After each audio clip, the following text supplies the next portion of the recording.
Over the last year, I played a ton of Stardew Valley to accomplish all sorts of challenges. Whether it be trying to collect every single hat in the game or marrying and divorcing every single spouse, this last year proved to be a really fun time just experiencing the game and trying out new challenges. So as one little holiday gift to all of you, here is every single challenge in Stardew Valley compiled into one video for you. With that being said, I do have new content on the way very soon, so I appreciate your support, and in the meantime, enjoy today's video. I married and divorced every available spouse in Stardew Valley. Why exactly?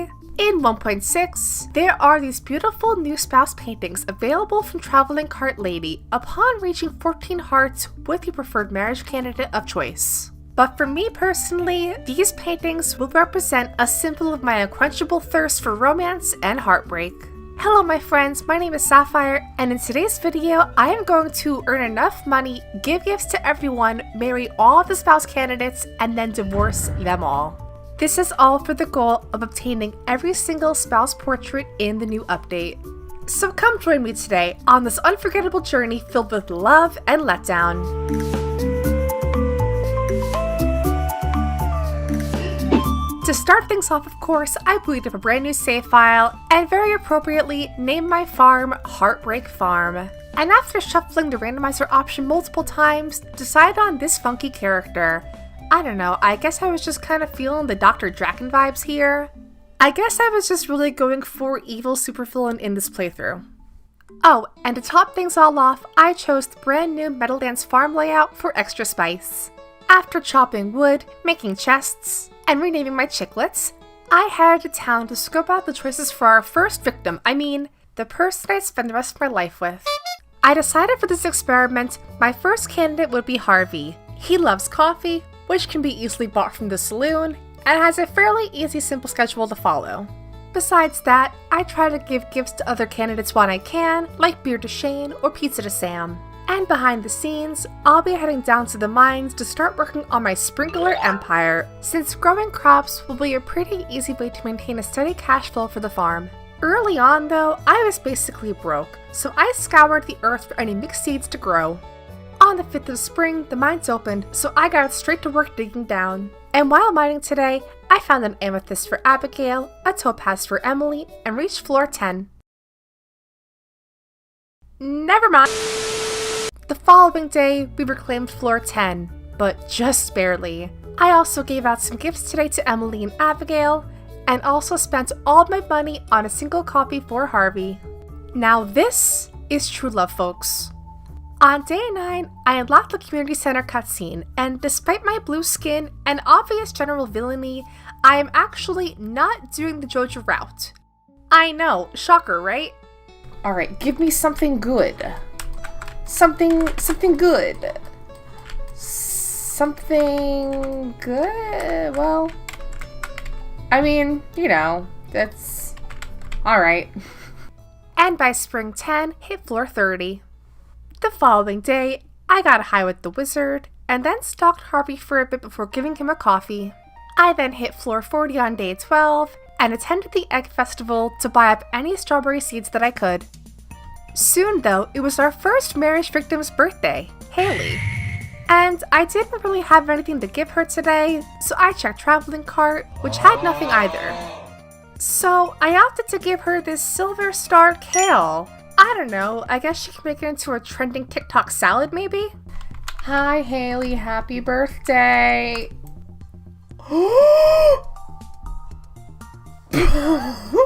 Oh no!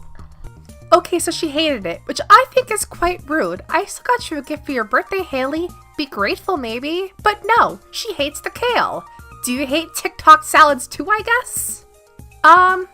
Anyways, I did some mining in the ice levels, found a special slime, and found a forest sword in a barrel. I also gave Shane a gift today, which launched me to 3 hearts with him. I did a bunch more gift giving, including working on hearts with Maru since she loves strawberries so much, and also witnessed Emily's Bizarro Fever Dream cutscene sequence. I then upgraded my pickaxe on spring 23, which meant the following day was the flower dance. Okay, the flower dance is today. Can I actually dance with any of these people? Probably Shane, but I really don't want to dance with Shane.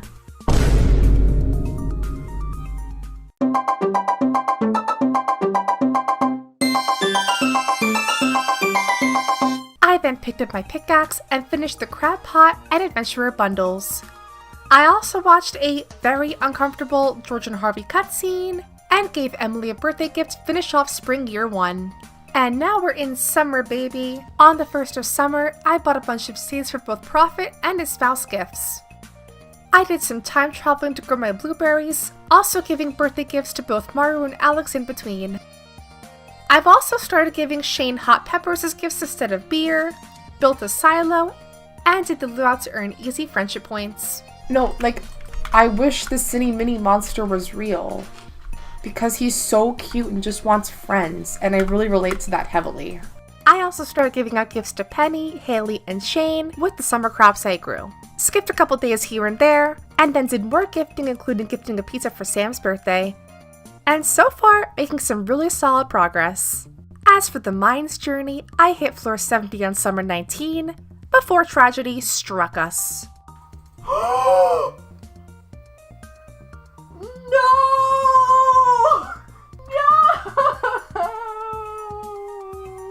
But after a couple more produce harvests, the 1st of fall rolled around. For this season though, I was most interested in growing pumpkins, since it's a love gift for Abigail. I also hit floor 80 of the mines, and gave Penny a birthday gift. I tracked Traveling Cart Lady for Elliot's birthday, but she wasn't really selling anything useful, plus it was raining today, so it didn't even matter. So maybe next year we'll get him. And even though I have max hearts with both Emily and Shane currently, I am waiting a bit to actually start romancing people. Townie hearts tend to not decay as much, but your spouse hearts will. And so I'm trying to earn a little bit more money to have in the bank before I start handing out bouquet after bouquet. Anyways, I finished the entire boiler room to unlock the vault, and then found a star drop, which tasted strangely like evil. I also found this holy blade weapon, which I can only assume is new to 1.6. Either way, this thing is super cool. Then the following day, I finished off the mines entirely, stalked Sebastian for a bit, gave Abigail a birthday gift, and then gave more gifts to people. But after one final pumpkin harvest, winter was here before I knew it. And this season, our birthdays are Sebi, Harvey, and Leah. Our end to year 1 was honestly pretty low-key. I just gave out some more gifts, upgraded the house on day 20, and chopped wood to repair the bridge. I also started working on museum donations for Krobus, opening geodes, and giving Gunther my findings. But in my boldest move all year, I finally made a move on somebody, asking Harvey to be my boyfriend. I did this partially out of convenience, since his birthday is winter 14 and could max out hearts with one gift. I then attended the Harvey 10 heart event and slept through winter, in the process maxing out hearts with Shane, Penny, and Emily. Before I knew it though, it was spring year 2.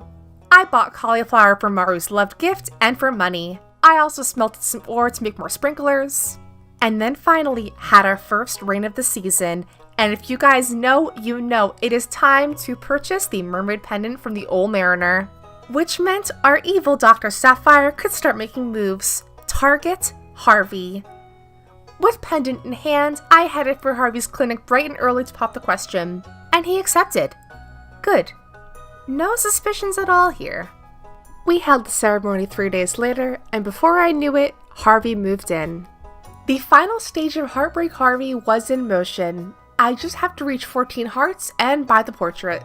So in between giving Harvey pickles and coffee, I harvested my cauliflower, gave Haley a birthday gift, planted more cauliflower, got a star drop, harvested 1 million eggs, and by the end of spring, reached 14 hearts where I bought my first spouse painting.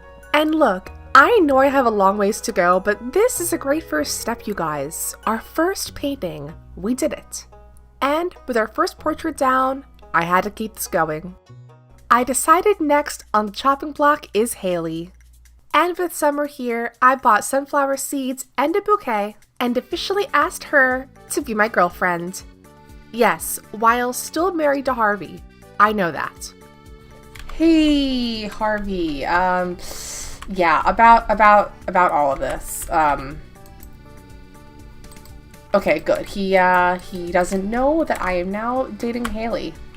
Let's keep it that way.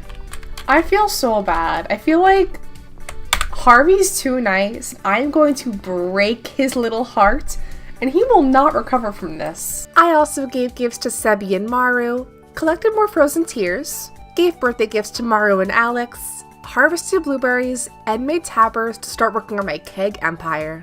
And toward the end of the summer, I made enough money to file for divorce with Harvey.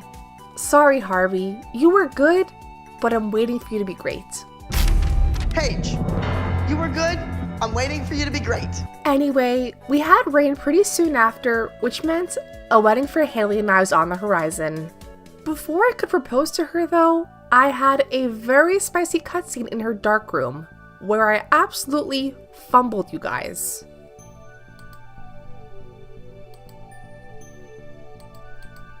Uh-oh, did I piss her off? Oh my god, wait! Oh, did I piss her off? I was just trying to not be creepy. Whatever. She'll still marry me. I was trying to not be creepy. I mean, Haley, you gotta just be clear with me. I can't go off an implication. Have you watched Always Sunny in Philadelphia? Take him to a nice, comfortable place below deck and, they can't refuse because of the implication. Anyways, it's marriage time.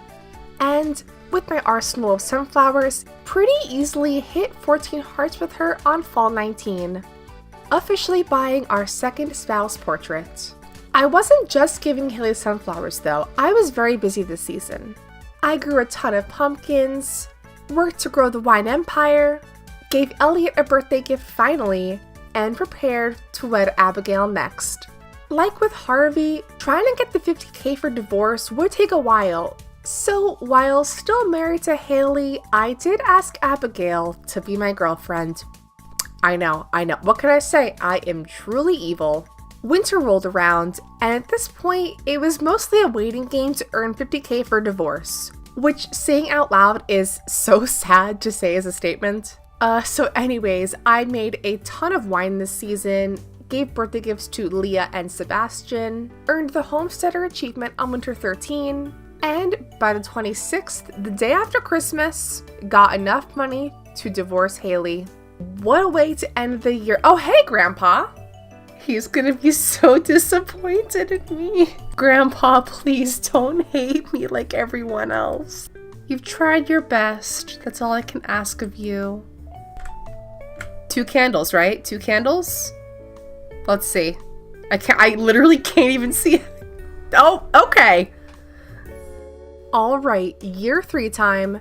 With funds blown on divorce in the last season, I didn't have any money, so I bought parsnips to get started. Which honestly wasn't even a terrible idea, since parsnips gave me extra funding for strawberry seeds. This was just phase 1 of my big get money scheme though. Since I had kegs, I made a ton of strawberry wine. We then got a visit from Miss Crop Fairy on day 24, and with the strawberry wine, pretty much already had almost all of the funds for our next spouse portrait. So thank you, strawberry wine. Anyways, with summer here, you guys know the drill. Get blueberries, sleep, wait for the first rain, and then marry Abigail. Let the 14 heart grind begin.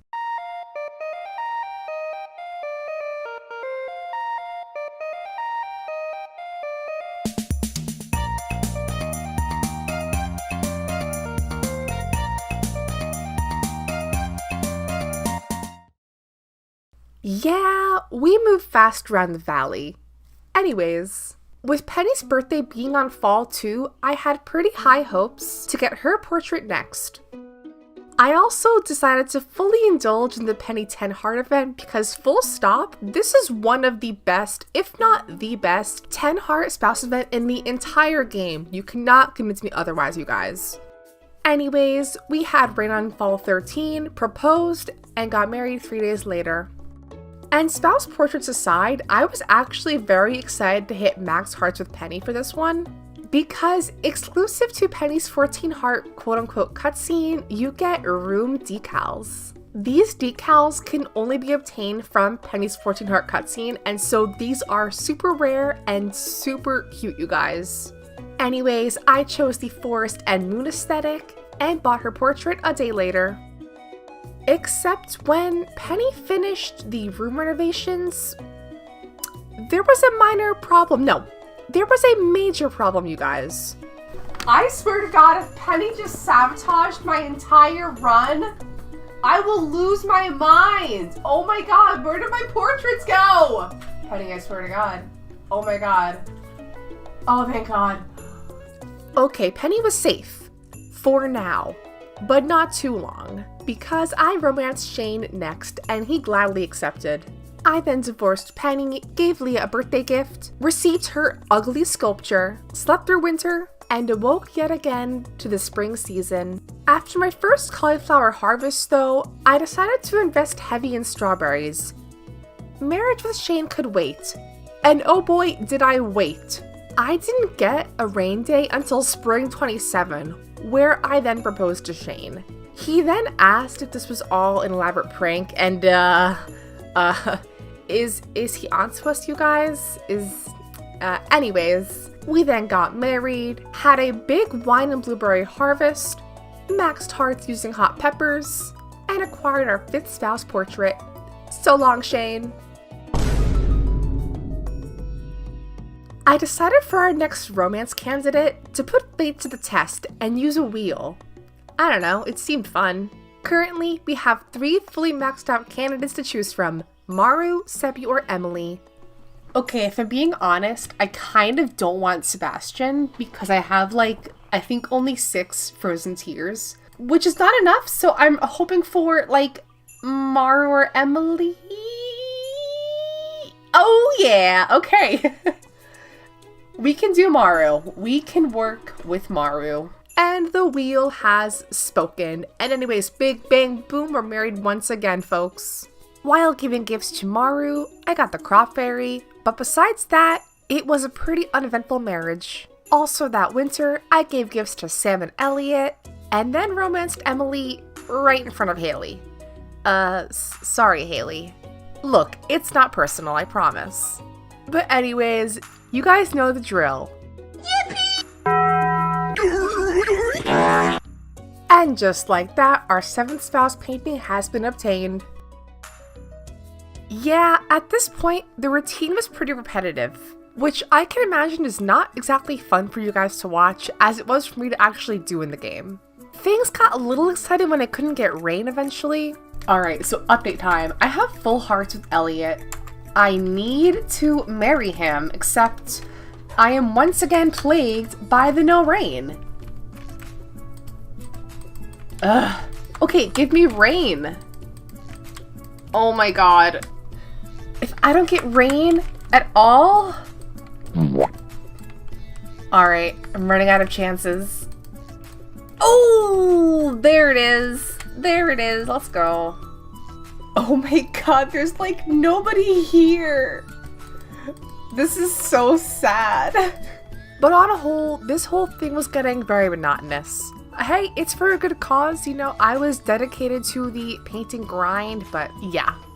Also, as a side note, I discovered in this playthrough just how insane pumpkin juice actually is. 1k gold per bottle goes extremely hard.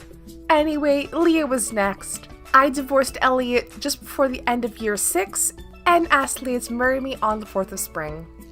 At this point though, the Stardew weddings are just getting really sad. Anyways, our year 6 summer moneymaker was tomato juice, which I'm not really sure why I chose because it made okay money, kind of not great money. Also this season, I hit 3 hearts with Linus for his sashimi recipe for Sebastian. Anyways, speaking of sashimi, our boy Sebastian was next. And for this, I attempted to preemptively buy the mermaid's pendant for Sebastian as soon as I could, except I found out that you actually cannot do this. Oh no. Give me another one! No, I have to be divorced. And on the 18th of fall, I filed for divorce. Sorry, Leah. Now, all I could hope for was one more rain day.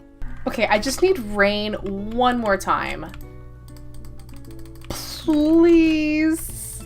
Oh, no. No. Oh! How did I get so lucky? Oh my god. Well, it was a good ending for me at least. For Sebby, meanwhile, well, he'd find out soon enough. With profits from pumpkin juice and wine, I pretty much had all the funds for Sebastian already. I then did fishing in winter to craft sashimi, and by the end of winter, bought his portrait. And with that, we have 2 bachelors left, Alex and Sam. And I really didn't want to have to marry Alex just yet. I started with Sam first. To prep for his arrival, I sold cauliflower juice, delicious, and picked strawberries.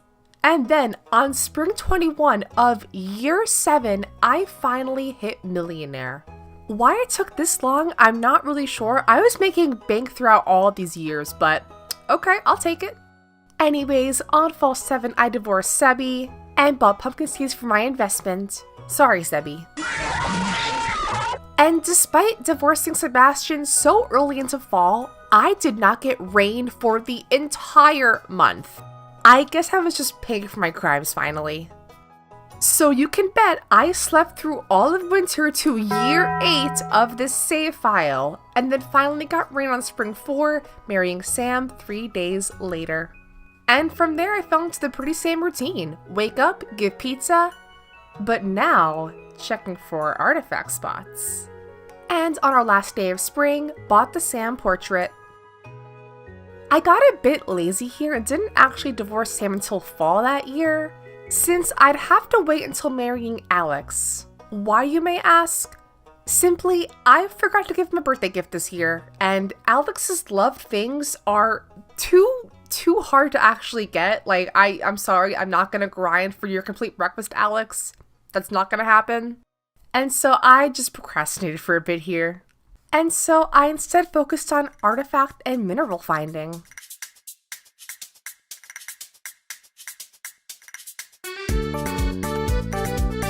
I ended up having a pretty sick Skull Cavern day, giving Gunther a ton of new artifacts and cracking open 10 new Omni Geodes.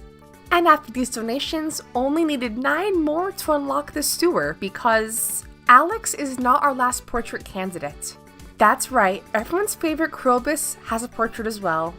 And yes, I am gonna do Krobus last to not break his heart, because I'm not that evil, you guys.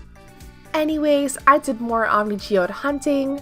I then somehow found 4 Iridium nodes on floor 1, and finally unlocked the sewer on winter 21. It was here we met Krobus and gave them their first gift. While doing so, I was wooing Alex, and by spring 8, romanced everyone's favorite himbo, marrying him literally on his birthday. How romantic. Like I said earlier, I don't have any love gifts for Alex, except for a couple of those Jack B. Nimble, Jack B. Thick books, so I mainly used eggs to boost his hearts with me.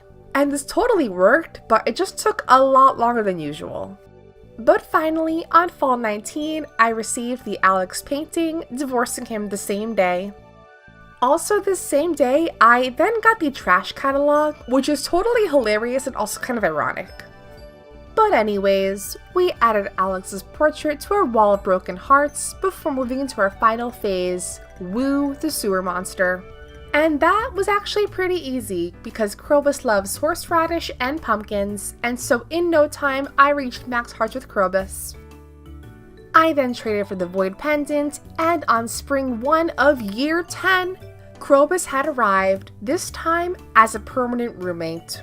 I then received their spouse portrait, before doing one final thing, decorating my house with trash furniture, like the trash spouse that I am. Wow, just what a journey this video was. I'll admit, when I first got the idea to even attempt a challenge like this, I wasn't sure how I could actually do it. Obviously, it's possible to marry and divorce everyone in the game in one save file. I just thought it would take so long, and it did. I mean, 10 years obviously is a long time. But once I sort of fell into the routine of what I actually had to do and good ways to make money, it became pretty easy. On a whole, I roughly married 2 candidates each year, and so with this routine and just having all of my gifts available and ready to give, it actually became quite fun. I know that sounds a little sadistic, I know I'm the evil villain in this playthrough, but it was really cool to explore the marriage mechanic fully in this game and just explore what all of the spouses like and dislike. For instance, I had no idea that Maru even liked cauliflower and strawberries, so just kind of stuff like that was really cool to learn. But yeah, thank you all for watching. I hope you all enjoyed today's fun video, and I appreciate all of your support. I especially want to acknowledge all of my subscribers because we just actually hit 7,000 subscribers on this channel, and I am just so happy to announce that to you guys. But anyways, I am signing off for now. I will see you all in the next video. Have a great day, and bye everyone. If you followed my channel for some time now, you would know that I have some pretty insane luck when it comes to getting these bad boys. Often referred affectionately as Prizzy Rizzies by the community, these suckers have been showing up always at the most inopportune times. Magnet ring! No! Are you kidding? No! What the f- So this of course just spawned the most wild idea ever. How many prismatic shards can I get in 1 year of vanilla Stardew Valley? No mods, no predetermined seeds, just me, myself, and RNG. My name is Sapphire, and prepare yourselves to embark on the journey of a lifetime.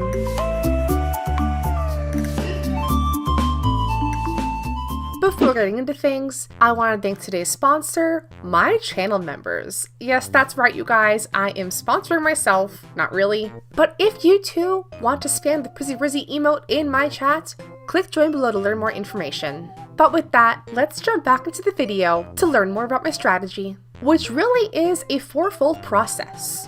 Step number 1, unlock Skull Cavern. Step 2, obtain both the Lucky Ring and the Burglar's Ring. Step number 3, build fish ponds, and then dump a ton of trout in there. And number 4, hoarding Omni Geodes. My main strategy here is of course going to be Skull Cavern, where Iridium ore nodes have a roughly 4-ish% chance of dropping a shard. This of course can be buffed by luck, so things like spicy eel, fried eel, and the lucky ring will all impact this greatly. But with that out of the way, let's hop into a brand new save file and get started. And as part of my spring chores, my main goal is to befriend George, who gives you the fried eel recipe at 3 hearts. I of course could go for the spicy eel at 7, but that's also a lot of hearts, and I don't have enough time for that. Also this month, I'm working toward rainbow trout ponds because it's a very small chance, but you can actually get prismatic shards from these ponds. Upon loading into a new save file, I did the usual first of spring chores. I watered parsnips, got the fishing rod, and gave leeks to George. And on day 5, I got cookies and parsnip soup from trash cans, which if this isn't the start to a lucky run, I don't know what is. I also unlocked the mines today, and was honestly having pretty good luck there too, scoring a magnet ring super early on and reaching floor 15. However, all good things must come to an end, and my lucky streak ended pretty soon. Please, no! Oh my god, I'm so gonna die. No! No! No! No!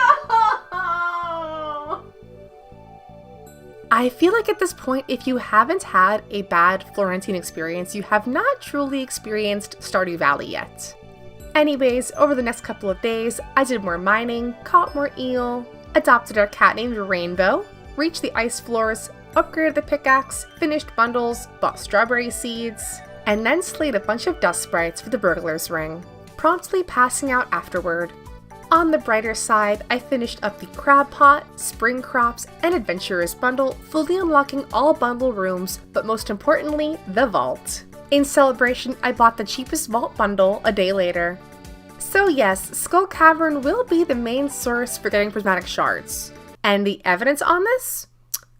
I don't have any evidence, but from my personal experience, I have found so many shards just from Skull Cavern alone. So hopefully I'm not jinxing myself right now for saying this, but I have pretty high hopes for the year. But before I could set foot in Skull Cavern, we had to finish off the regular mines first. On day 20, I reached floor 70, almost died. Oh, no! And then reached 3 hearts with George, awarding me the Friday recipe. As per usual, I skipped the flower dance on day 24, and then did more mining to craft sprinklers for the next season. I also had my second strawberry harvest, finished the blacksmith bundle, and then fully finished off the entire boiler room. And by the last day of spring, I lit out all of my sprinklers, bought the 10k vault bundle, and reached floor 90 of the mines. But on the 1st of summer, I embarked on a new mission, obtaining the pink cowboy or cowgal hat. So this super cute pink cowboy hat can be obtained through the monoculture achievement. In simpler terms, you must ship 300 of the same crop in order to get it. And I intend to get this hat. The main strategy here is blueberries, since you get a ton, I mean a lot of berries per bushel, so this should go pretty well for us. Also today, I caught my very first rainbow trout for the future fish ponds, did more mining, and then obtained my very first star drop. On day 4 of summer, I had a bit of pocket change to accomplish some new goals. Firstly, I bought the 5k vault bundle, and also bought my very first fish pond. And only 2 days later, the fish pond was ready. I popped in the rainbow trout and a couple of friends. But on the 8th of summer, they requested a coral, which I had anticipated. So I fixed up the beach bridge and delivered their coral craving. After that, I did more mining and finished off the mines. And with the skull key obtained, the next step toward the unlimited prismatic shards was in hand now. All I had to do is get the Skull Cavern now, which shouldn't be too hard, right? I lost my sword! No! Aww. Anyways, on the 12th of summer, I gave my trout a dried starfish, and on the 14th, had my first blueberry harvest, aka the most satisfying thing ever. And on our first harvest, we got over 100 blueberries, which I think boded pretty well for the monoculture achievement. And only 4 days later, we had our second blueberry harvest, which was amazing because we earned enough money to unlock the vault. That's right, folks, it is time for Skull Cavern and the desert. And with some extra luck today, this meant one thing and one thing only. The real fun could begin.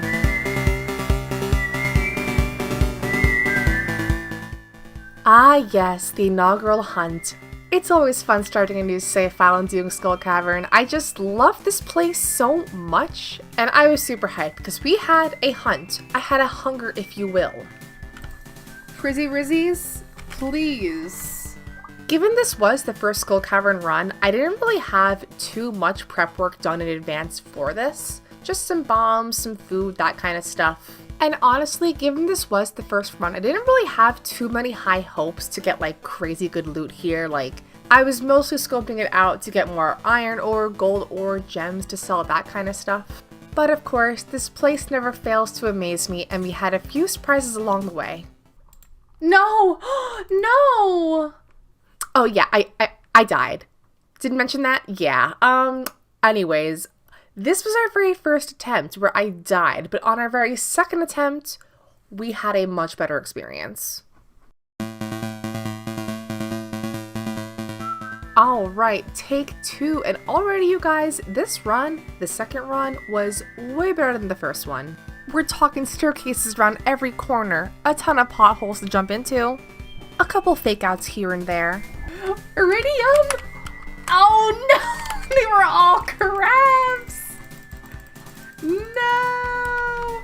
But then, at floor 71, this happened. Oh, there's so much iridium. Okay, come on. I feel it. I feel it. I feel it. Come on, baby. Come on. Oh! Yes!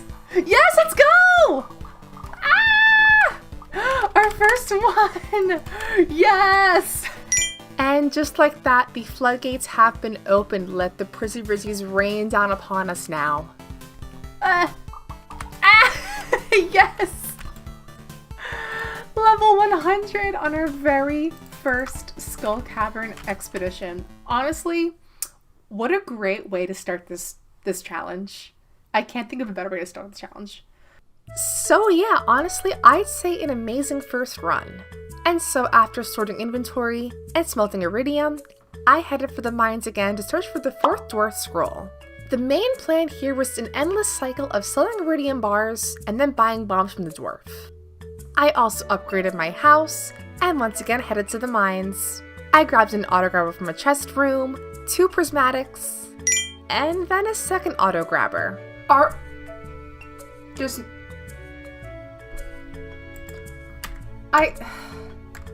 Okay. Should I start a count for the auto grabber now? Anyways, on summer 23, I got the most amazing news that I unlocked the monoculture achievement. So I headed over to the Hat Mouse to pick up my pink cowgirl hat. Afterward, the search for the 4th dwarf scroll continued, with no success though. By summer 25, my house was upgraded, so I cooked a bunch of fried eel, and then ordered up my second fish pond. And with the best possible luck on summer 26, I once again headed for Skull Cavern. But since I didn't have all the dwarf scrolls yet, I instead bought iron ore from Clint, which I really didn't want to have to do, but you know how it is sometimes. Anyways, today's run was amazing. I not only got 2 treasure floors, one of which having a prismatic shard in it, I got not 2, not 3, not even 4, but 5 prismatic shards in total. Man, fried eel goes hard. That was fun. Alright, adding 5 more to the list. Very good. After my gauntlet of Skull Cavern runs, on the last day of summer, I took it easy for once. And by taking it easy, I did go to Skull Cavern and didn't find anything too terribly remarkable. I know spicy eel are better, people. I know that, but I don't have the capabilities to do that. Okay, thank you. Yeah, unless you want to count the 1 shard that I got and these 3 treasure floors. Just casual stuff, nothing remarkable here, folks. On the 1st of fall, I watered all of my new seeds, gave my trout honey, and then took a crack at the geodes for the very first time. And with 100 of them, I should at least get 1 shard, right? Nope, not a single one. But with some extra money in the bank, I decided working on Ginger Island, first buying off the greenhouse project. We had the best possible luck a day later, so I again returned mining. I was, however, humbled very quickly today. I think I'm becoming too spoiled by prismatics. Where it's like, I just expect every iridium ore to have one. Okay, if I don't get a prismatic shard from any of these guys, I want a refund. I'm gonna want a refund. Where's my refund? On a good luck day, +1 luck? You're telling me not a single one? Please. This is like my last hope for a prismatic. Please, I'm begging. Begging! Please! Please! Please! It's just not. No! It was not my day. Well, after that blow to my confidence, I returned Soot Sprite Slaying and bought the Bridge on Fall 6. I also finally got the 4th Dwarf Scroll and brought all 4 to the museum unlocking the dwarf. Then I fully finished off the JoJo warehouse, got the cutscene, and the burglar's ring. And despite the neutral luck, I returned to Skull Cavern with the burglar's ring, a plate of fried eel, and a dream. And eventually, the dry spell came to a close. Yay! Don't die. Don't die. Oh! I also fixed up Willie's boat this season, and then made a mad dash for the volcano mines to obtain the one and only guaranteed shard in the entire game. I then did more quote-unquote casual Skull Cavern mining, which is what I call mining days where I don't really have a plan or supplies and just wing it instead. And so with this casual day, I also got 1 more prismatic shard as well. I also bought more salads from Gus and again opened more geodes, but still nothing. Fall 15 was the Stardew Valley fair, and so, of course, there was only one way to show off my success in the save file. Yeah, and then in true Sapphire fashion, I got second place. Thank you, Mayor Lewis. I really appreciate it. We had max luck on the 18th, so I once again stopped for Skull Cavern. Oh god, I'm gonna die. Oh, double? Oh, okay, never mind. Oh my god.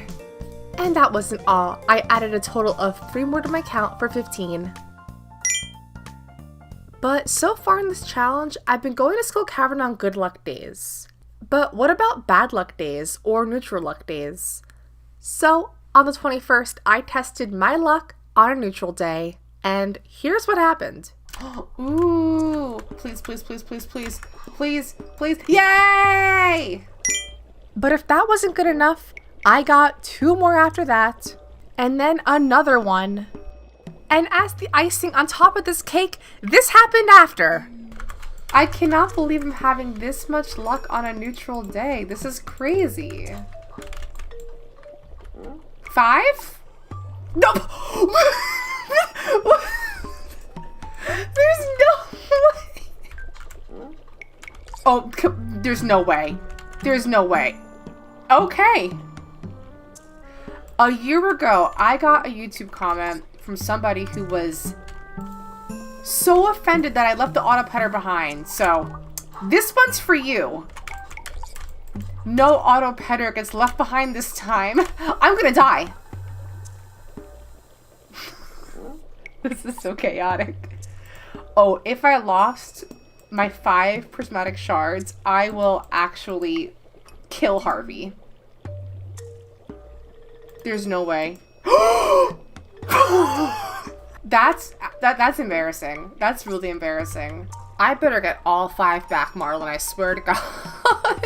Yeah, you know, not my proudest moment as a Stardew Valley player, but we all have to have our defeats sometimes, and this was just too funny to not mention in the video. Anyways, thank you, Marlon, for your service. Let's add these shards to our new total. But as this is a challenge run, we cannot stop now. Never back down, never give up. It is time for the montage. Roll the clips.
Heading into our final month, we had 25 prismatic shards. But could we do any better than that? Could we double it? Triple it? I still had a hunger, and I knew there were more shards in the valley. We just had to find them first. And 1 cowboy hat later, it seemed the luck was still on our side. I got 2 more shards from Skull Cavern, and then 1 more from a geode actually. But as the days winded down, it pretty much became the same old routine. Go to Skull Cavern, get iridium, smelt said iridium, buy bombs, rinse and repeat.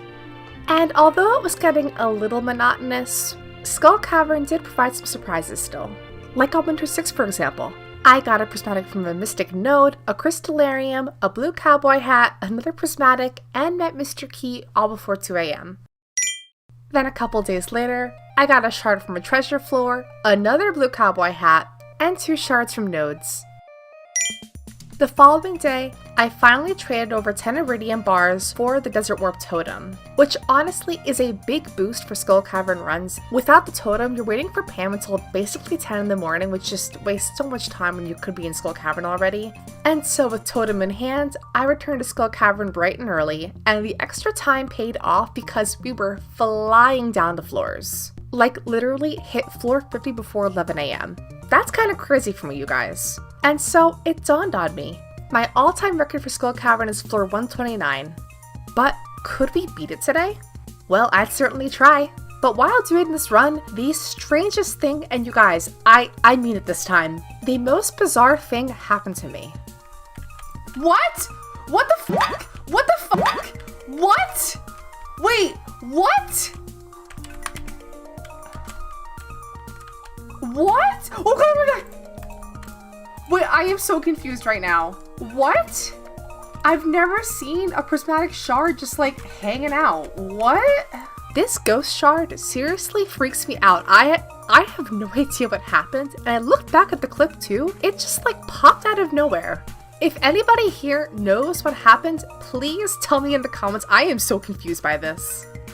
But anyways, in this run, I also got 3 other shards for a total of 37 and hit floor 170 for a new record. But yeah, at this point, nothing else in this run can top the ghost shard. But I'm assuming you all have one big question. Just how many shards do I actually get before the year ends? And it might feel a little repetitive, but I just feel compelled to share with you guys each time where I get a shard, just for transparency's sake. I don't want anybody in the comments like thinking that I faked this somehow, and so it's important for me to share with you guys all of the runs that I did and all of the shards that I obtained. So let's do a super quick Sapphire speed round. Winter 14, 4 more shards. Winter 15, the Lucky Charm, no shards. Winter 19, literally 2 shards at once. I'm like honestly really sick of this challenge. Here's the thing about— Oh my god. But that wasn't even all of them. After this run, I added 9 shards to my total. Are you kidding me? Winter 21, a bad luck day. 2 more shards. Winter 22, died, reset the day. Got 4 more shards. Winter 23, got a dark cowboy hat, a white turban, and 4 more shards. Winter 24, 5 more shards. Winter 25, the Feast of the Winter Star. I gave Emily an emerald, and then promptly got it right back. Thank you, Gus. Winter 26, just 1. Winter 27, a good luck day, and 6 more. And here we are, the last day of the season, and the last day for this challenge, Winter 28. Before Skull Cavern, I cracked open all of my geodes, all 176 of them, and also got 1 more shard. After that, embarking on our final Skull Cavern trip. It was here I got an auto petter, some life elixirs, a prismatic on floor 53, and then 1 on floor 74, a third one 2 floors later, a 4th, and then a 5th before passing out. And so, without further ado, here are the final stats for this challenge.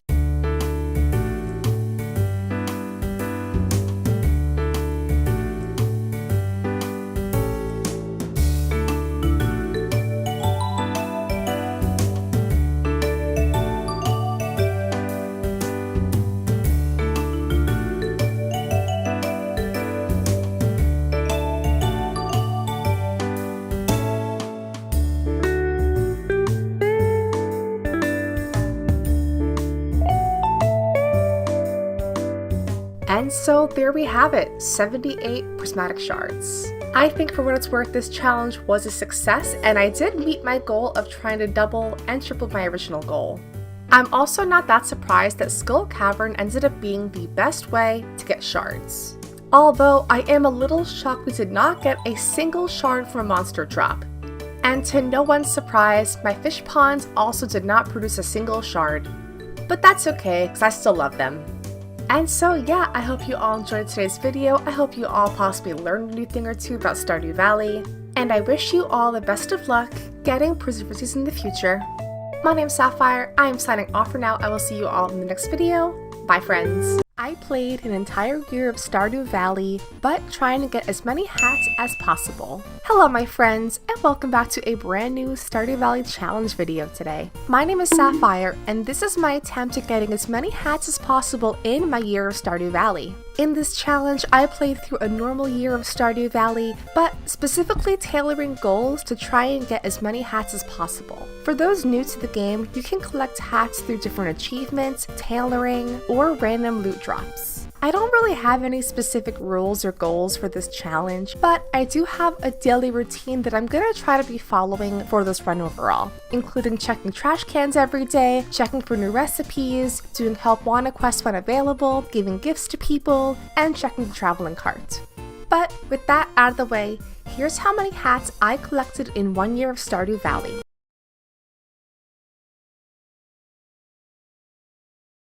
On my very first day of Stardew Valley, I cleared some farm space, planted parsnips, and made a chest for storage. I also started crafting as many items as possible to unlock the Hat Mouse.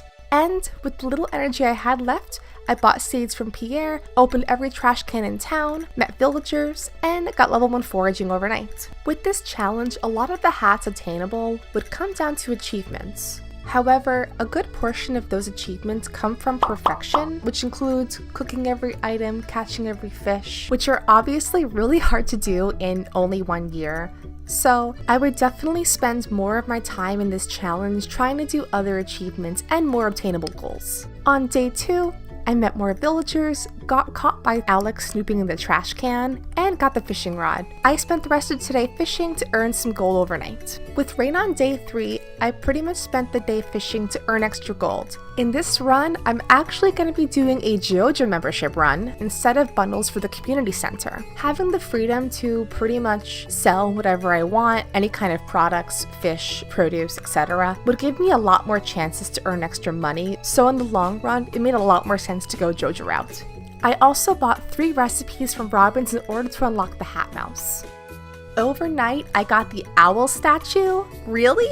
Bruh. I also gave Elliot his JoJo Cola, met Jazz, and I immediately made her hate me. But hey, 100 gold is 100 gold. And pretty much fished until night. Like in many Stardew Valley videos, day 5 was a pretty big one. I first adopted my cat named Beppy, got the Lewis Community Center cutscene, and unlocked the mines. I decided to focus on mine exploration since I would need to reach the bottom to unlock several hats. Plus, the mines were a great source of income for the farm. I got a magnet ring and reached floor 10. I also gave Emily a loved gift. In this playthrough, I will be marrying Emily because at 14 hearts with her, she gives you an exclusive hat only earned through marriage. On day 6, I fished up a herring for Harvey, brought my first artifact to the museum, and spent the rest of the day going further into the mines. On day 7, I learned my first Queen of Sauce recipe, brought a bunch more stuff to the museum, reached level 20 of the mines, gave Sevy a potato for the bulletin board quest, and another loved gift to Emily. On day 8, I gave George his first loved gift before heading to the ocean for more fishing.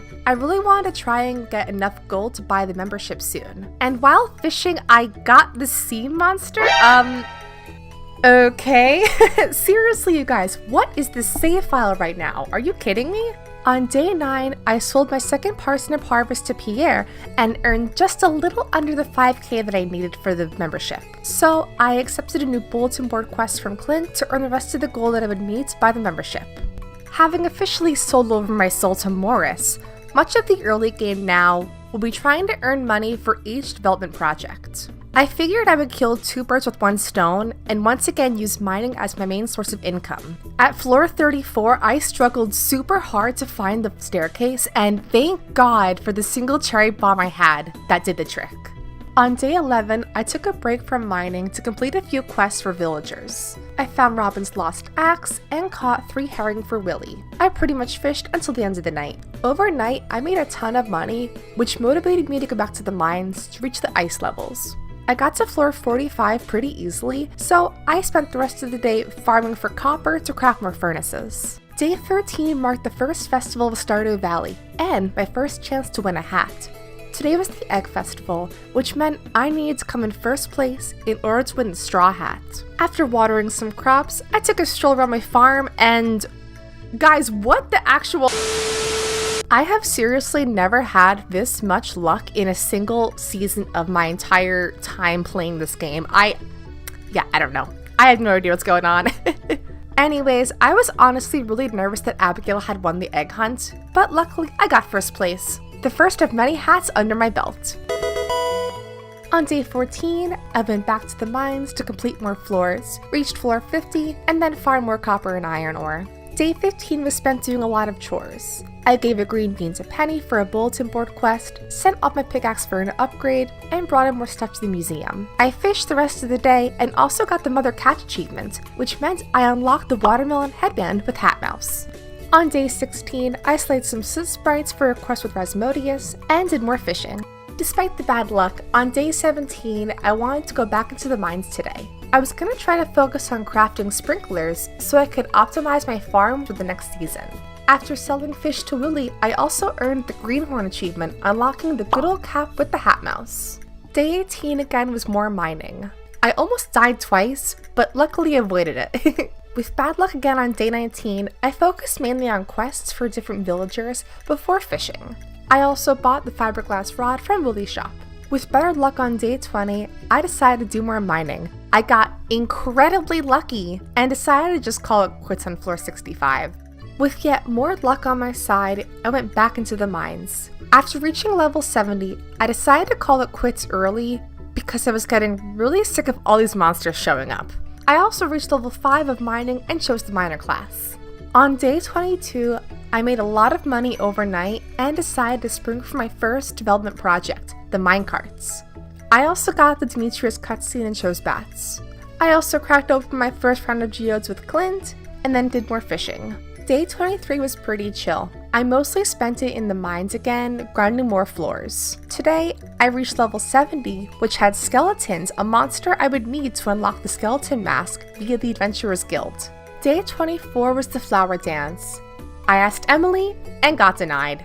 But if you close your eyes, emotional, damn it. On day 25, I harvested some crops and once again headed to the mines. I reached floor 80 and focused on a new enemy, the Metalheads, which can drop a squire's helmet from slaying one, which actually happened in my 100 Days Mining series. Day 26. More mining, more skeleton slaying. It was overall a pretty boring day, but does not pale in comparison to day 27 when the most amazing thing happened, you guys. I got my garbage hat!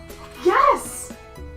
No way! Oh my god, this is amazing! It was truly the best start to a day ever in Stardew Valley. After that, I returned to the mines once again, reached level 100, and also got my very first star drop. It truly was the best day ever. Day 28, meanwhile, was kind of hard. I spent the entire day trying to make my farm look cute for the next season, but it was a fail. I don't know why I struggled so hard to make it look so cute, but yeah, it didn't really work out very well. But hey, now it's summer. I started out by buying all of my crops for the season, including melons, blueberries, and tomatoes. After getting those planted, I decided to finally stop by Hat Mouse and buy some hats for my collection. I bought the good old cap, the daisy, the Sue Wester, and the watermelon band. I also worked on villager friendship today and gave out a bunch of gifts.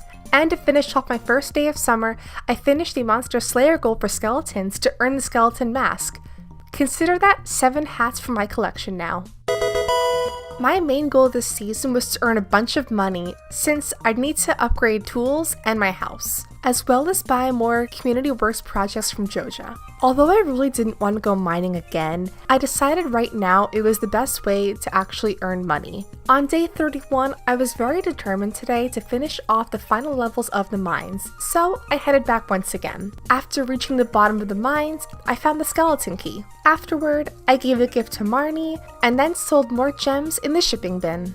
On day 32, I gave even more gifts to villagers today before working on a quest for Willy, but I ended up giving up because man, is that fish so hard to catch? It wasn't all bad though. I sold some stuff to Willy to earn the Cowpoke achievement, unlocking the lucky bow hat with Hat Mouse. Although literally 2 minutes ago, I said I wanted to stop mining, I sort of needed to keep going back. See, I had 2 main goals in this phase. collect more gold, and slay metalheads for the squire helmet. So I pretty much did that all day. Did you guys know that there's actually a mathematical equation for getting the squire's helmet? Apparently, this item will only drop when the number of metalheads killed plus a unique ID assigned to the save file can divide evenly by 100, which is really cool honestly.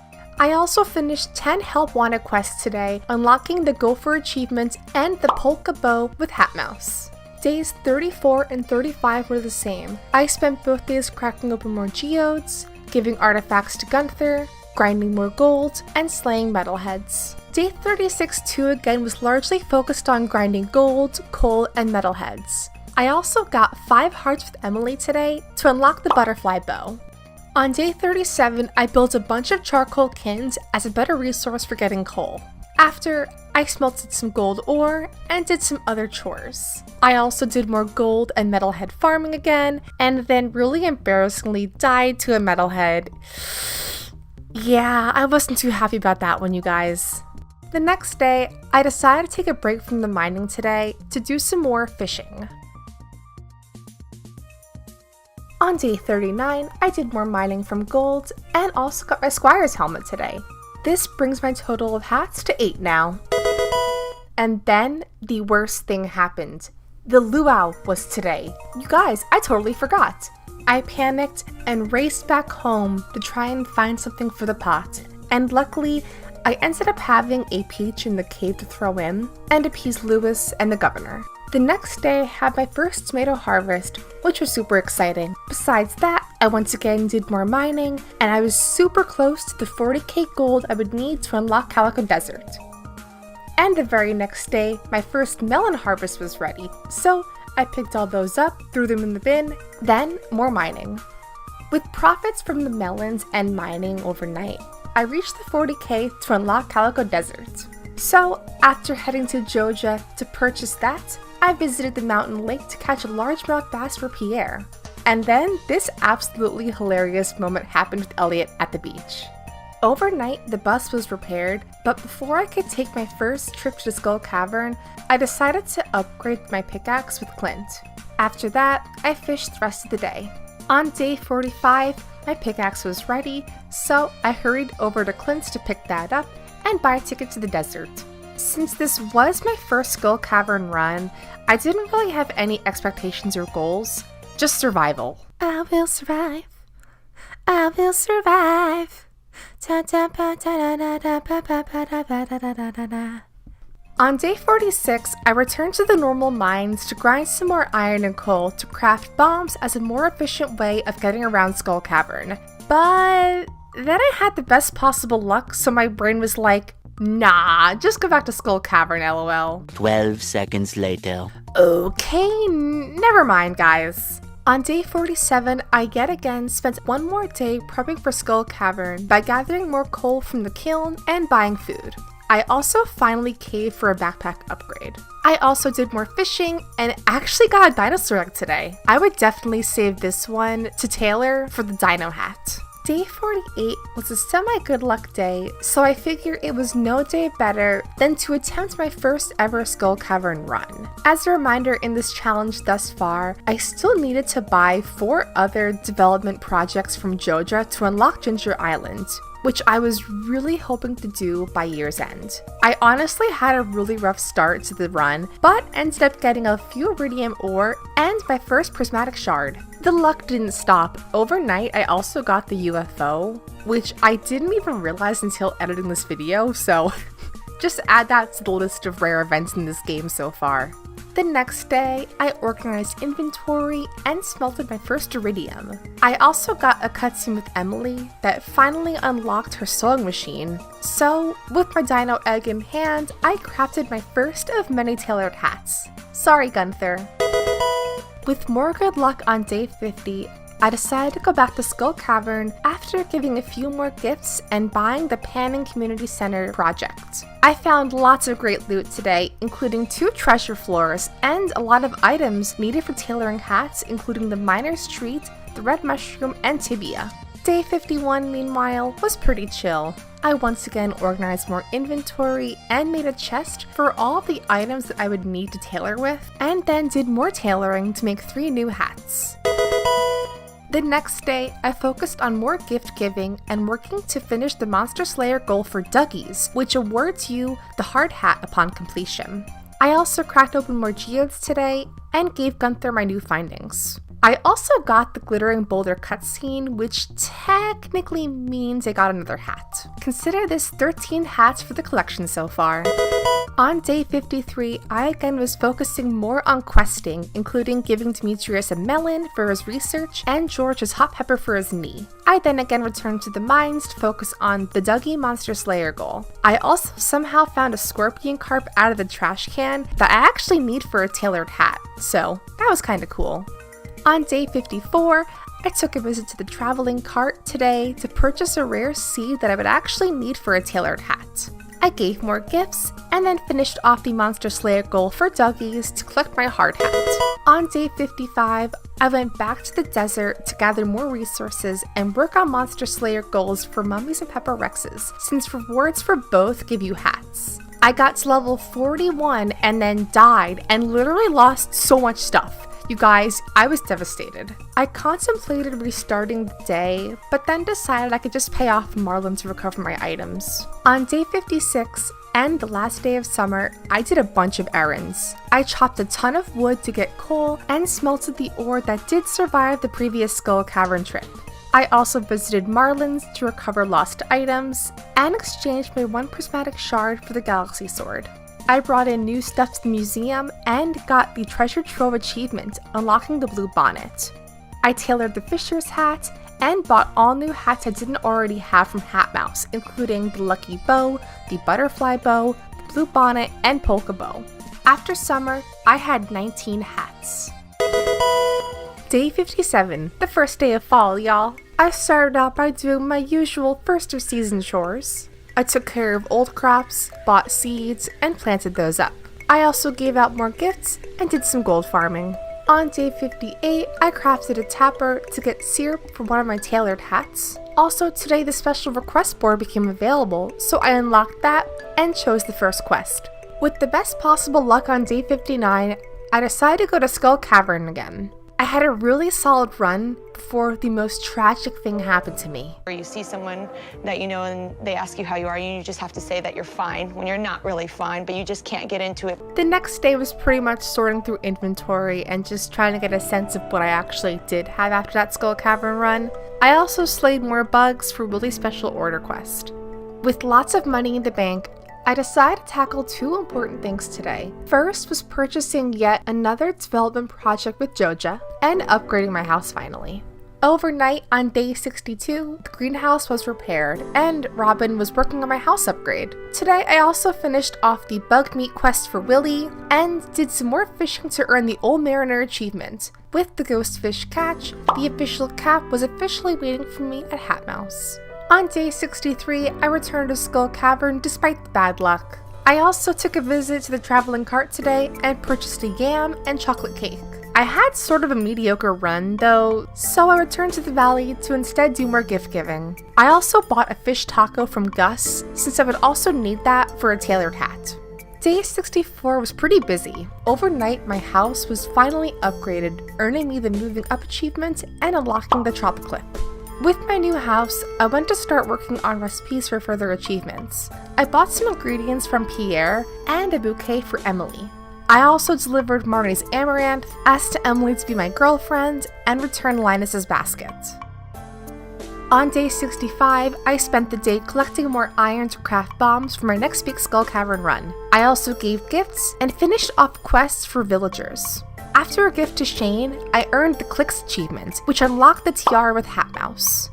With little extra luck on day 66, I returned to Skull Cavern once again. I overall had a super solid run and even encountered this insane prehistoric floor. I decided to try and slay them because one of the monster eradication goals will award me the Knight Helmet for doing so.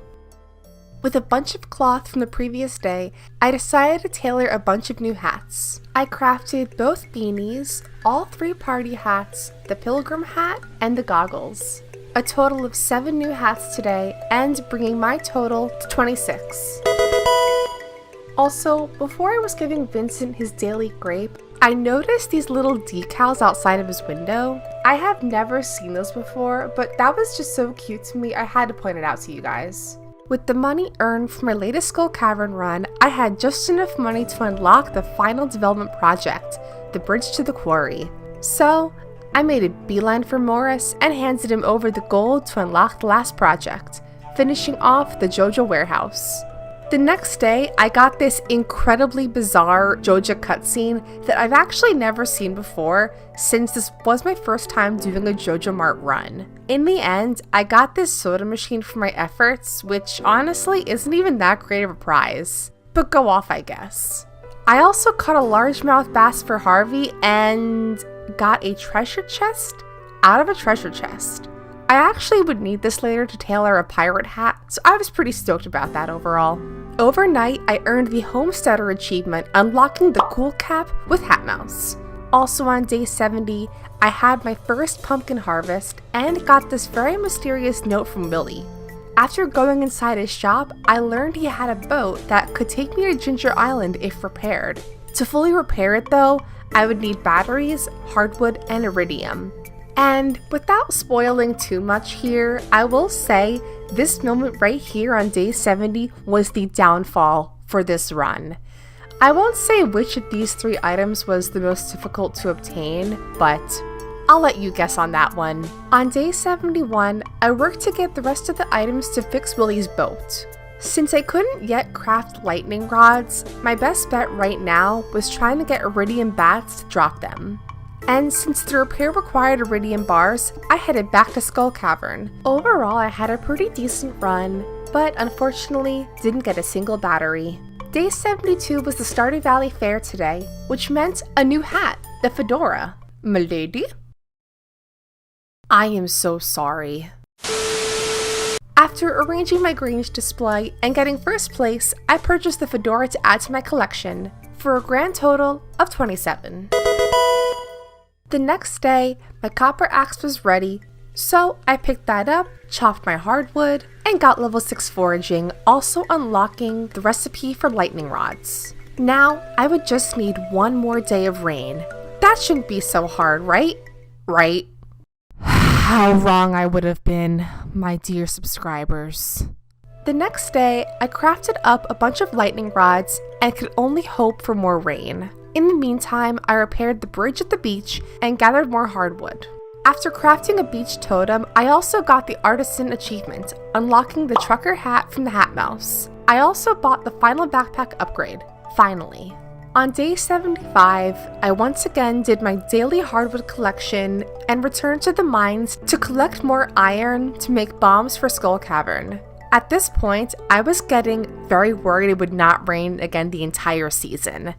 With bad luck on day 76, I again returned to the mines for more iron farming. The lack of non-rain days was starting to get to me, you guys. If I don't get rain, I'm gonna be so pissed. I need rain! I need rain! This is so... Days 77 and 78 were both devoted to Skull Cavern. With morale at an all-time low, little moments like this made it all worth it for me. Okay, another hole, perfect. 8 levels, perfect, amazing. Oh, okay. Give me batteries or rain totem. Batteries or rain totem? I'll take a hat. Okay. Okay. Meanwhile, on day 79, I deposited both the iridium bars and hardwood for Willie's boat. Only the battery packs remained.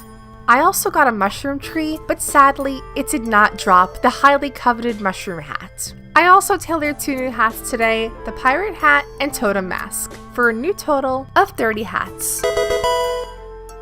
With it seeming like very little chance to find thunderstorms on the horizon, I decided my best course of action now was iridium bats. Of course, iridium bats only spawn at level 50 or lower in Skull Caverns, so you know your girl impulsively bought a bunch of stone from Robin to craft staircases. Now, we wait for good luck.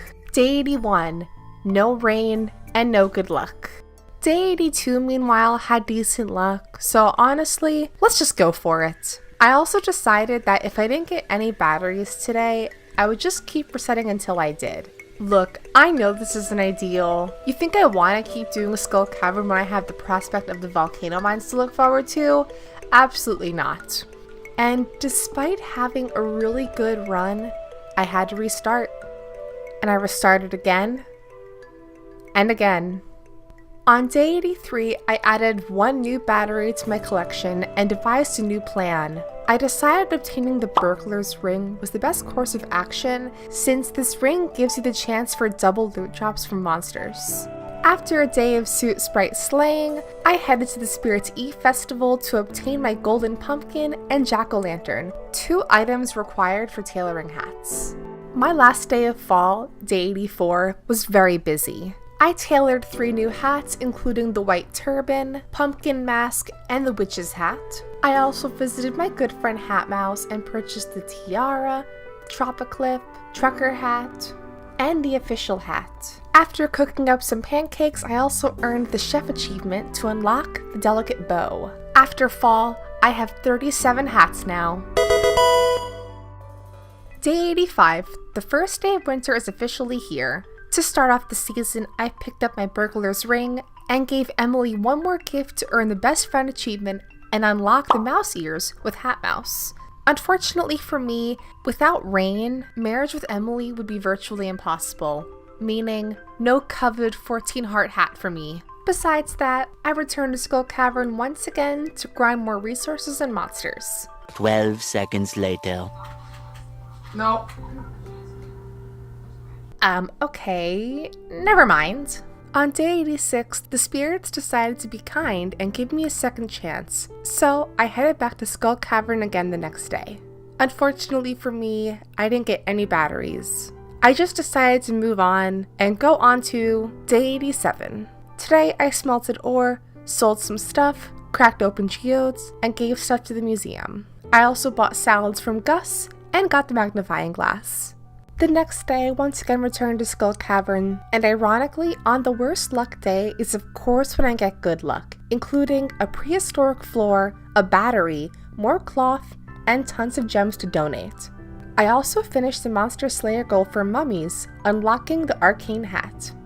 With only 2 batteries to collect now, I decided the best thing moving forward was to keep this momentum going. First, I checked the traveling cart, and you guys, I truly could not believe my eyes.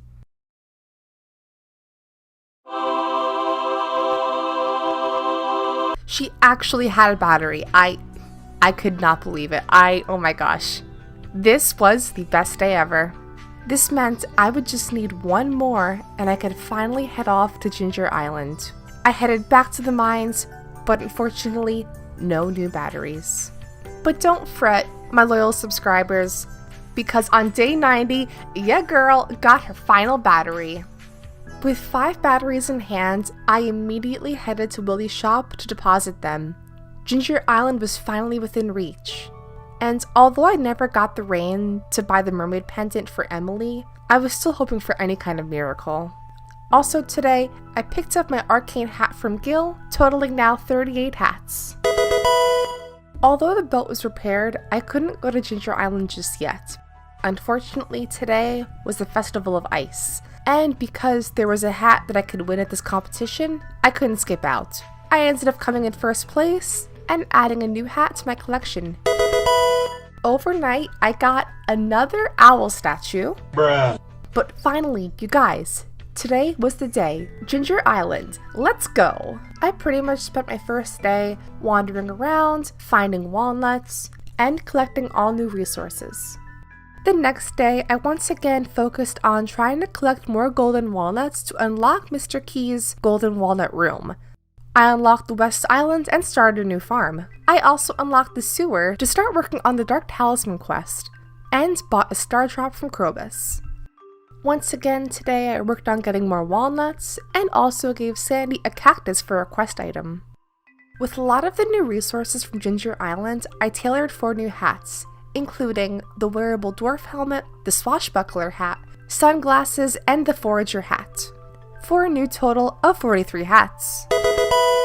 With the best possible luck on day 97, I decide to return again to Skull Cavern. I still need to finish off the Monster Slayer goal for Pepper Rex, so that was the main goal today, although I didn't find any, but instead did get to level 100 to officially meet Mr. Key. The next day, I once again smelted a bunch of ore, and with the battery pack I got from the Iridium Bat the previous day, I finally started the mysterious Mr. Key quest, a quest line I would need to complete to unlock the casino and more hats. Luckily for me, Past Sapphire did a lot of planning for this quest, so I finished it off pretty soon. After obtaining my club card, I headed back to Ginger Island for more walnut farming. The next day, I finally took a trip to the casino to start buying key coins for my top hat. I tried Calico Spin a few times, but I was not a big winner, so I figured it was more efficient to just buy all of the key coins. With bad luck again, I returned to Ginger Island for more walnut hunting. I also freed Professor Snail and started working toward his museum. I also apparently missed the first day of the night market without even realizing it. I did manage to finish off the mermaid puzzle to get the pearl, an item required to tailor the wedding veil. Unfortunately for me, I didn't have enough money to buy the cone hat, but that's okay, there's still 2 more days of this. On day 101, I was once again in Ginger Island for more walnut farming, but I ended up panicking in the volcano mines because the festival was starting, and I was way too deep to trek back, so I just unalived myself instead. I walked up to the cone hat merchant and my life flashed before my eyes. $10,000! 30,000? I didn't even know what to do with myself. One of the easiest hats in the game to obtain, and I couldn't even afford it. Yeah, apparently this hat is a different price every single day. Why? I have no idea. Chalking that up to a loss, I instead focused on catching the blobfish, and thank God I did, because this was the last day of the night market after all. Day 102 marked yet another day on the beautiful Ginger Island. I first built the island home before heading to the Gourmand's Frog Cave to catch the frog hat. But then this really weird thing happened where I reeled in the frog hat and it disappeared? I decided to warp back home to grab my magnet ring, and thank God this worked. This game is really testing me sometimes, you guys. On day 103, I took a break from Ginger Island to return to Pelican Town to go back to the Skull Cavern. I ended up finding yet another prehistoric floor, which brought me even closer to that Monster Slayer goal. With just 8 days left of my challenge, I tried splitting my time pretty evenly between Ginger Island and Skull Cavern. Today, however, I spent it in Pelican Town crafting 2 more hats, the bridal veil and the blobfish mask, bringing my total to 46. The next morning, I woke up on Ginger Island. I first completed the Simon Says puzzle and totally did not cheat. Me? I wouldn't cheat. She would never. And then, with my new walnuts, I unlocked the Island Trader. I was really hoping to be able to produce enough taro roots to get at least 1 of 2 of the hats available in the shop. Then, on day 106, I spent the day pretty much prepping my Ginger Island farm for a larger taro root harvest. I crafted sprinklers and bought Speed Grow from Pierre. On day 107, I finally found the golden mask, an artifact I would need for a tailored hat. I also bought more key coins today and went to Skull Cavern to collect more resources for selling. The following day, I continued getting more gold before heading back to the casino to buy more key coins once again. Although today was the Feast of the Winter Star, I opted out of that event to continue working on my hat goals. But with both Ginger Island and the desert unavailable today, I basically tried my last-ditch effort to get the final dwarf scroll to be able to speak to the Volcano Mine dwarf and purchase the pink bow. But after spending the entire day tilling soil, I did not find the 4th dwarf scroll. On day 110, I finally bought the remaining key coins I needed to purchase the top hat.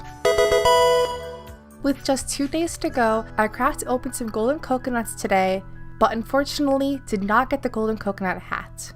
Afterward, I crafted my final tailored hat for my collection, and despite my best efforts to have enough taro roots for the Island Trader, they did not grow in time. With not much I could do left in this challenge, I returned to Hat Mouse for the final time, purchasing the cool cap, delicate bow, and mouse ears, bringing my final total to 52 hats. And that wraps up my entire Stardew Valley hat series. I really hope you all enjoyed watching this. It was a blast to put together, and although there were a few aspects of this challenge that I think could have been handled differently, perhaps a bit more planning could have gone into this, but in total, I think I had a pretty solid haul. If anybody else tries this challenge, I'd love to hear how many hats you can get in 1 year of Stardew Valley. But with that being said, I'm signing off for now. Thank you all again for watching so much, and I will see you all in the next video. Bye, friends. Oh, what's this? The new Stardew update's out. Well, let's go check it out. New festivals, drinking mayonnaise, raccoon friends. 25 new hats? When Stardew 1.6 launched, I had no idea what to expect. But to my surprise, we got a bunch of new hats. So yes, that's right, we're back once again to try this challenge. And for this playthrough, I decided to revisit an old beloved save file versus starting over fresh. And if you guys watched my original playthrough, there were quite a few cliffhangers to it. Despite my best efforts to have enough tarot roots for the island trader, they did not grow in time. Unfortunately for me, without rain, marriage with Emily would be virtually impossible, meaning no coveted 14 heart hat for me. And if you haven't already, I'd recommend watching my entire year 1 attempt of this challenge. But it's a super fun video and one that I'm so proud of. The other big reason for starting an old save file was for one major festival in the new update. Not that it's impossible, but personally I knew I could not access this festival in year 1 of Stardew Valley if I even tried. And so, with all of that out of the way, just how many hats can I collect in year 2 of Stardew Valley? In year 1, I had 52, but can I do any better than that? We're back on Hat Mouse Farm to see for ourselves.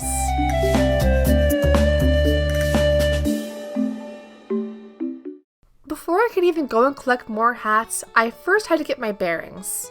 It's been literally a year since I last played this save file, and I had no idea what I was doing in this.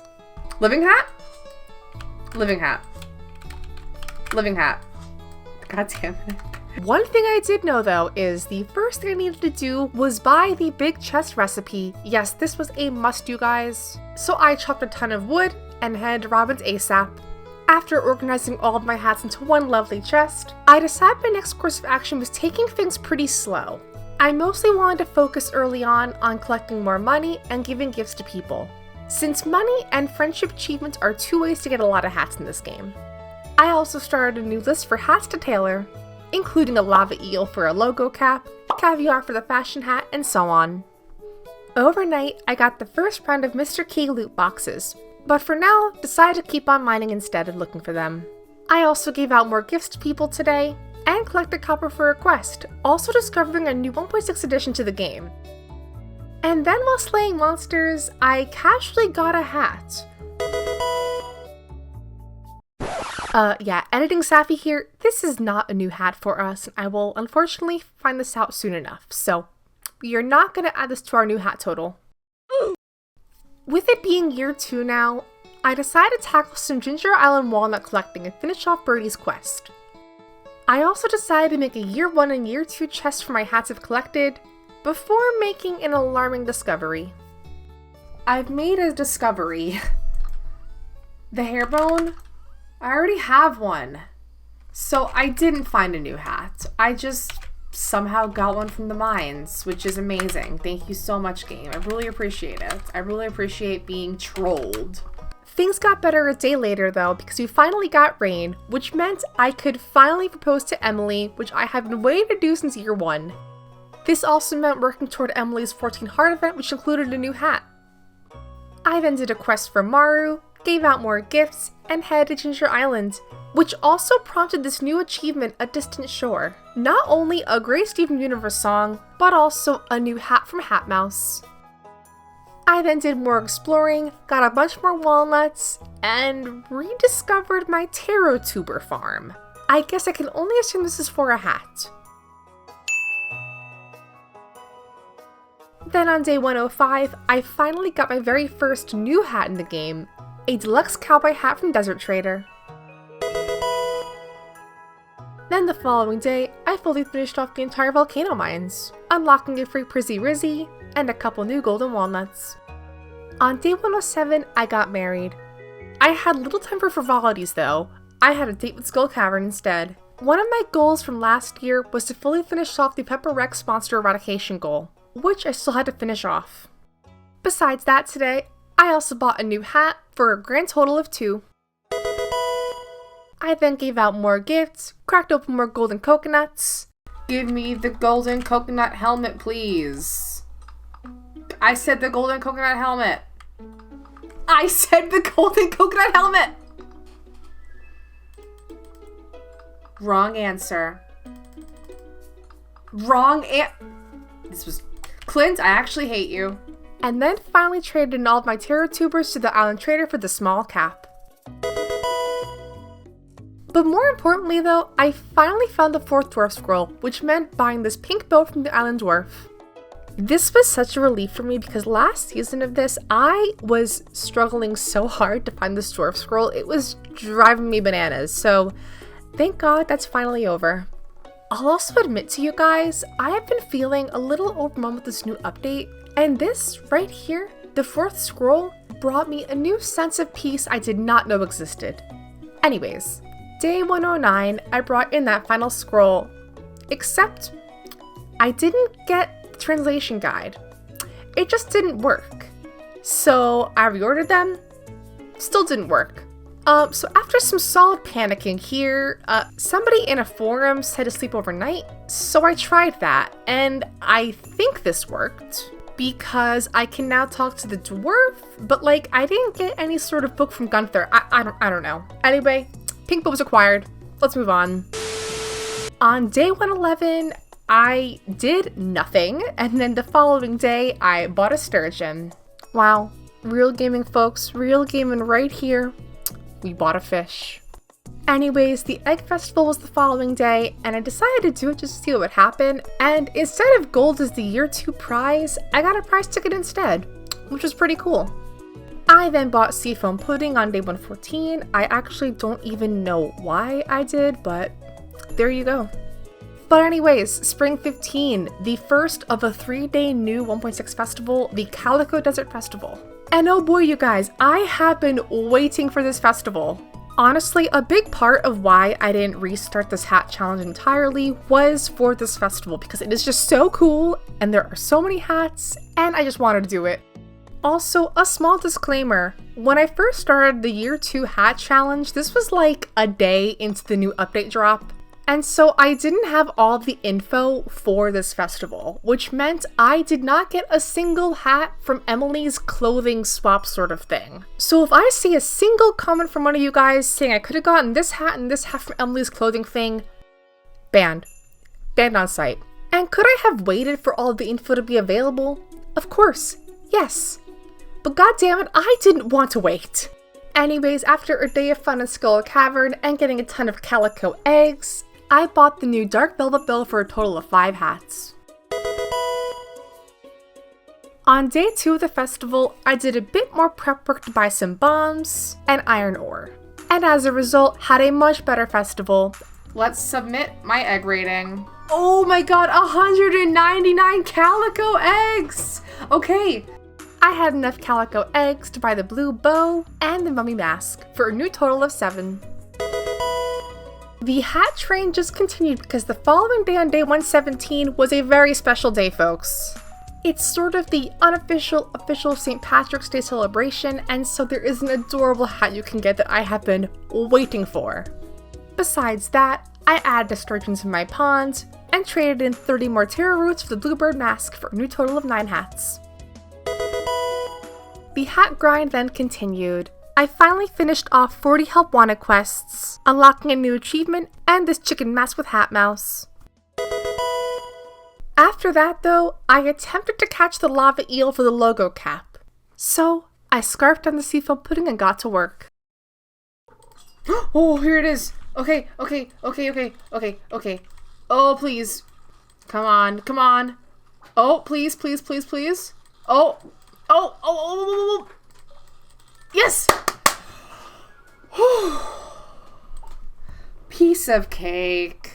When I woke up on the 19th, I got a big surprise from Emily, a star drop. Besides that today, with Lava Eel in tow, I tailored the logo cap. I then switched gears for a bit to instead work on more achievement-based hats. I first worked on the sous chef achievement and cooked a salad, moss soup, ginger ale, a roots platter, and sashimi. I then did some Skull Cavern fun on day 121, then more Ginger Island, opened more coconuts, and mystery boxes. Although I didn't get the golden coconut hat, I did get the skull specimen I needed for Snail's collection. I then got some quite interesting things from those loot boxes. I then finished off the weird bear specimen thing, somehow had 6 walnuts waiting for me, then cracked open another golden coconut, didn't get the golden helmet, and then traded in my Omni Geodes for the magic cowboy hat. I then attended the flower dance, danced with wifey Emily, and once again continued my golden walnut grind on day 125. I then built a coop the following day, and then gave Emily a birthday gift, which launched me to 14 hearts with her. More importantly though, this meant finally unlocking the coveted Emily's 14 heart quest event and her coveted hat. Besides that today, I also unlocked the Island Resort and East Island, where I found even more walnuts. And on our last day of spring, I opened more golden coconuts, didn't get the helmet, and then did Skull Cavern to finish off the season. During the run, I found this really cool golden breastplate, and then died. But anyways, we are on to summer now, where lots of stuff happened. I unlocked Emily's hat quest, gave her all of the fiber, bought 64 blueberry seeds for monoculture, and then died. Again. Oh my god, I can't die. No. Bro! Why am I so bad at this game? My golden coconut! Bro, okay. Goodbye. On the brighter side though, I unlocked the networking achievement and bought the Santa hat from Hatmouse a day later. I then bought some chickens, upgraded the axe, found a walnut and a pearl, and finished off the Gem Island puzzle.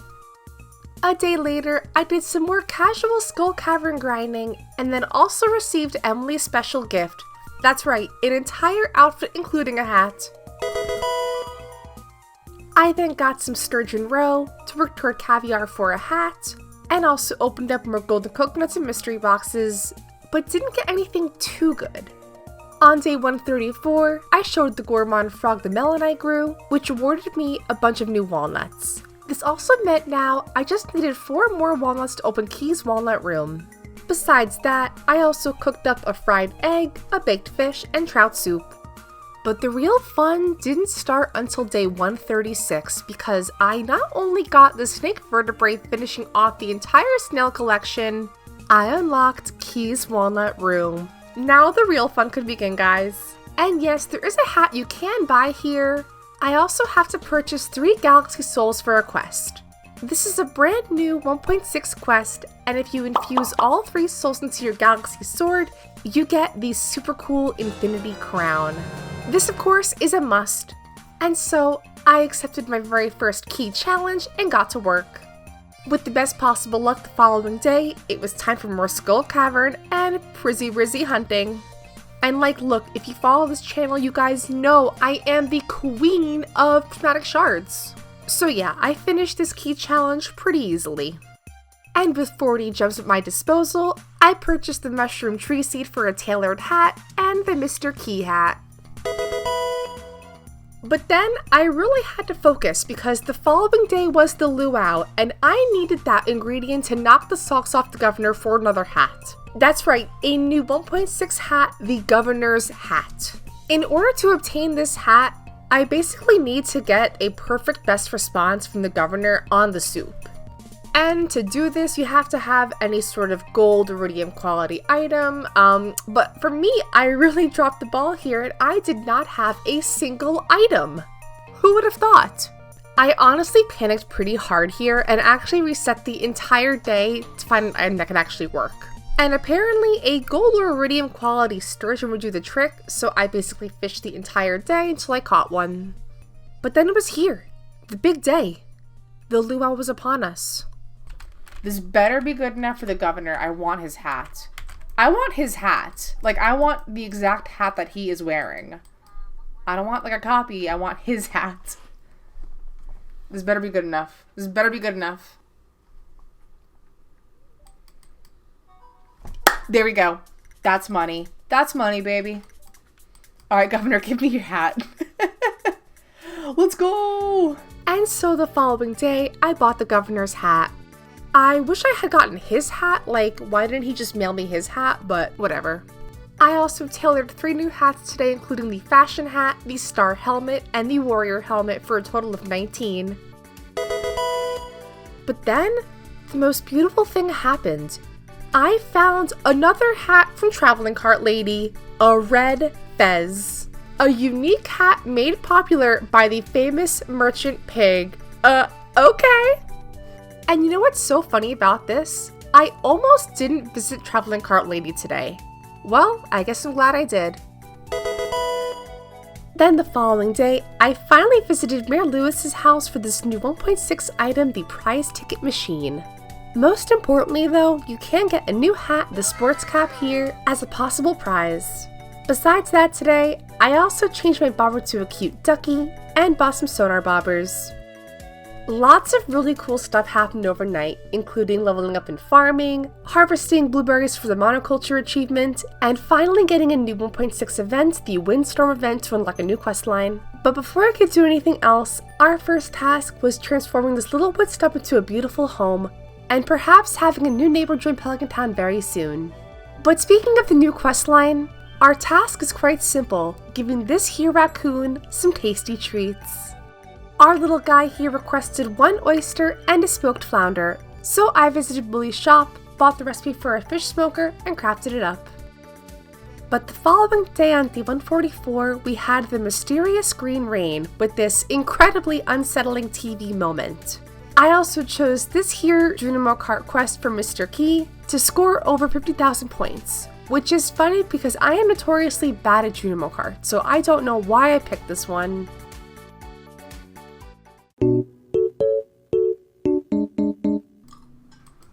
Oh no! No! Oh my god, I'm so bad at this! Oh. Okay. Oh, what? No, we're not doing this. Yeah, you could say I did not finish this key quest. Anyways, the following day, I did a special order quest to slay bats, and then got a prize ticket for my efforts the following day. Keep the loot going. Give me a hat. That's not a hat. What the heck is that? What is this? Overnight, I achieved monoculture and the pink cowgirl hat.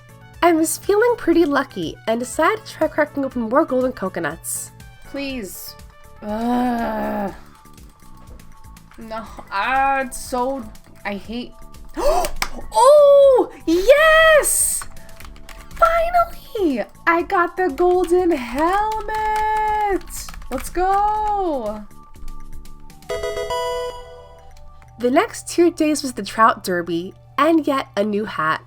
So now this derby is part of the new 1.6 events, and this event is a bit of random chance RNG. For each trout I fish up, I have the chance of getting a ticket as well. And with each ticket, a unique prize can be exchanged, including the highly sought after bucket hat prize. So the plan was simple, catch trout, get tickets, and get the hat. But around noon though, I only had 3 tickets, which wasn't very good. By nightfall though, I had 6 more tickets to trade in, and luckily got the bucket hat this time. The following day was just the usual chores, but on day 150, chose my next key quest. Out of my options, I opted for the Keys Hungry Challenge, which wasn't my favorite, but certainly doable with some trial and error and ideal bomb placement. And before the day ended, I cooked a pink cake and upgraded the farmhouse. But with bad luck the following day, I avoided Skull Cavern at all costs. So instead, I gathered up oysters for a raccoon friend, gave Robin Harvard for a special order quest, and got some Star Drop tea. But no hat on the horizon for us. And lastly, bought 3 pans from Willie. If you know, you know. It's for the upgraded pan hats. Anyways, 152, and we have good luck today for some Key Hungry Challenge attempting. Put this down and get as far away as possible. Oh my god!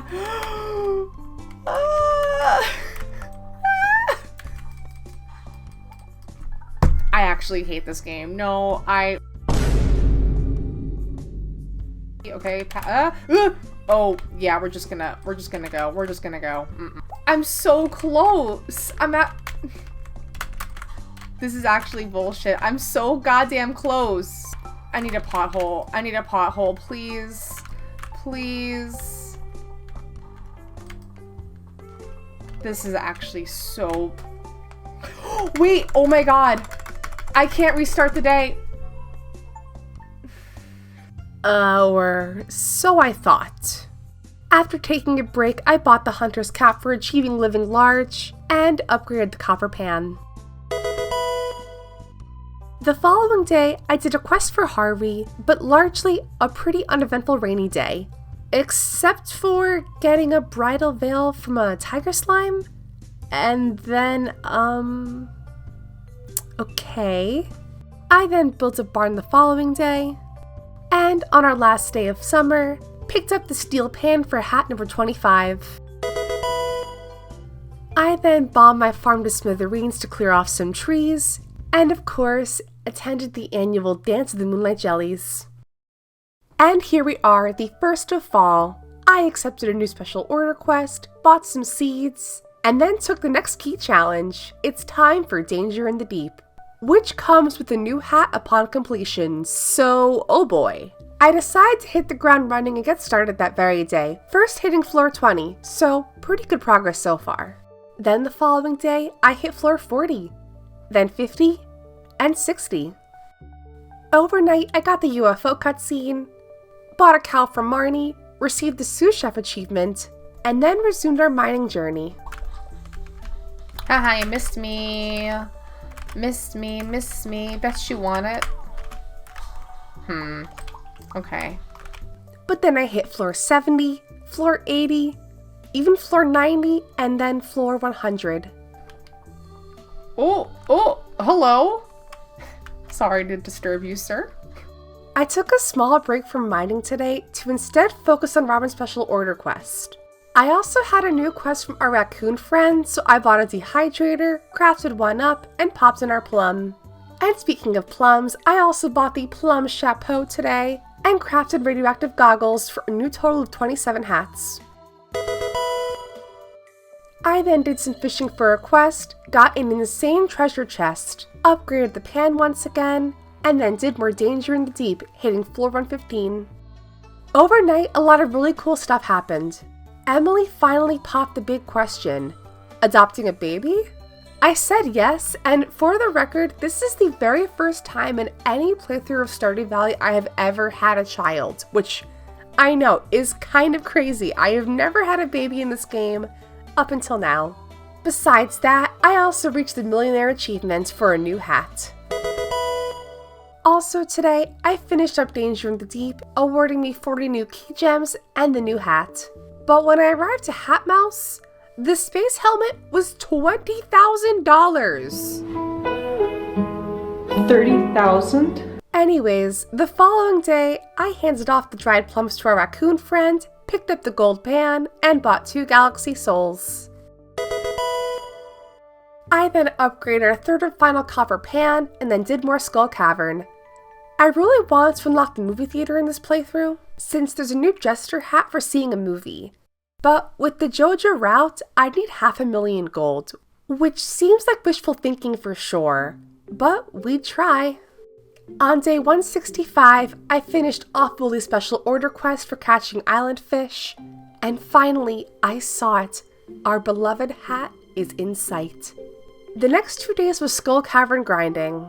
I still needed a lot of money for certain questing things, but still had to finish off the Pepper Rex monster eradication goal and collect more Omni Geodes for a new hat from Desert Trader.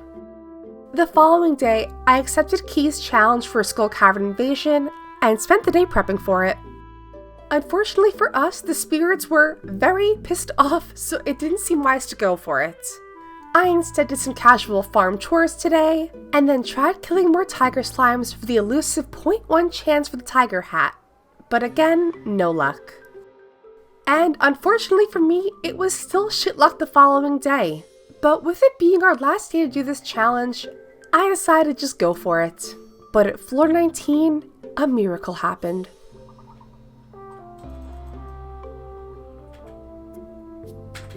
Pepperexes! Oh god. I did it! Get me out of here. I did it. I finished it. It was worth it. I still stand by that. It was all worth it in the end. And besides that today, I bought the space helmet for a total of 31 hats. With the Stardew Valley Fair approaching very, very soon, I did a lot of preparing to win first place and a new hat, the blue ribbon. But like the luau, was it gonna be enough? I had no idea. Okay, so we're definitely gonna do the 2 caviars, the 2 cloths, the 2 oil of garlics, this, and then let's just do that. I mean, whose could be better than mine? I have so many artisan goods. The freaking anglerfish? I mean, Lewis, really, there's no contest. Really, it should just be me. I'm so scared. I probably got second place. Oh, hey! Let's go! Oh, you guys, I have never been happier. I was so stoked to win, I ran straight to Hat Mouse the following day and bought my beautiful blue ribbon. Besides that today though, I also picked up the iridium pan for 2 more hats. I had a special order request for Emily, so on day 174, I did that the entire day. I then finished off the 3rd quest for a raccoon pal and got a hat in return.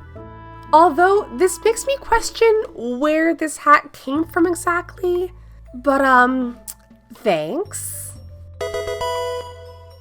I also got jade for Emily's quest, and finally, after literally hours resetting the mines, the amethyst.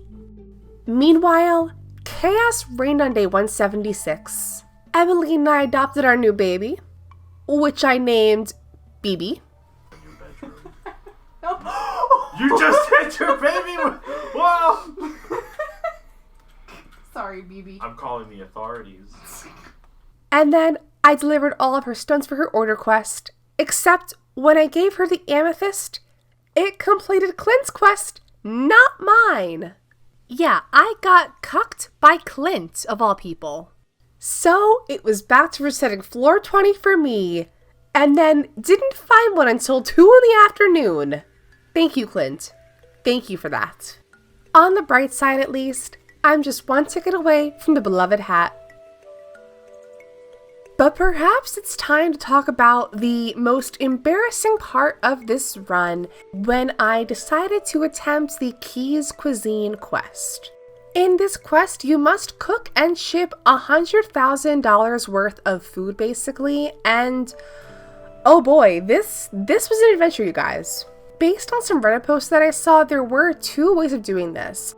You can either buy coffee from Gus to craft triple shot espresso, or the much harder way of growing wheat, turning it into wheat flour, and crafting fresh bread. Can you guess which one I picked out of these 2? Can you just guess? Yeah, I picked the harder one. I don't know anymore, you guys. My initial reason I chose the bread over the coffee was this was the cheapest way of doing things. But after planting all of those wheat seeds and needing to plant 1,000 more, I realized that there was just no way I could do this. It's during times like this I'm missing our beloved toast exploit for our barista challenge. But anyway, on a more positive note, I finally got the last ticket to unlock the sports cap. Besides my bread plan, I'd also cook up any eggs into omelets and fish into maki rolls for some extra money. So at this point, any scrap helped. I did this all of today and the following day.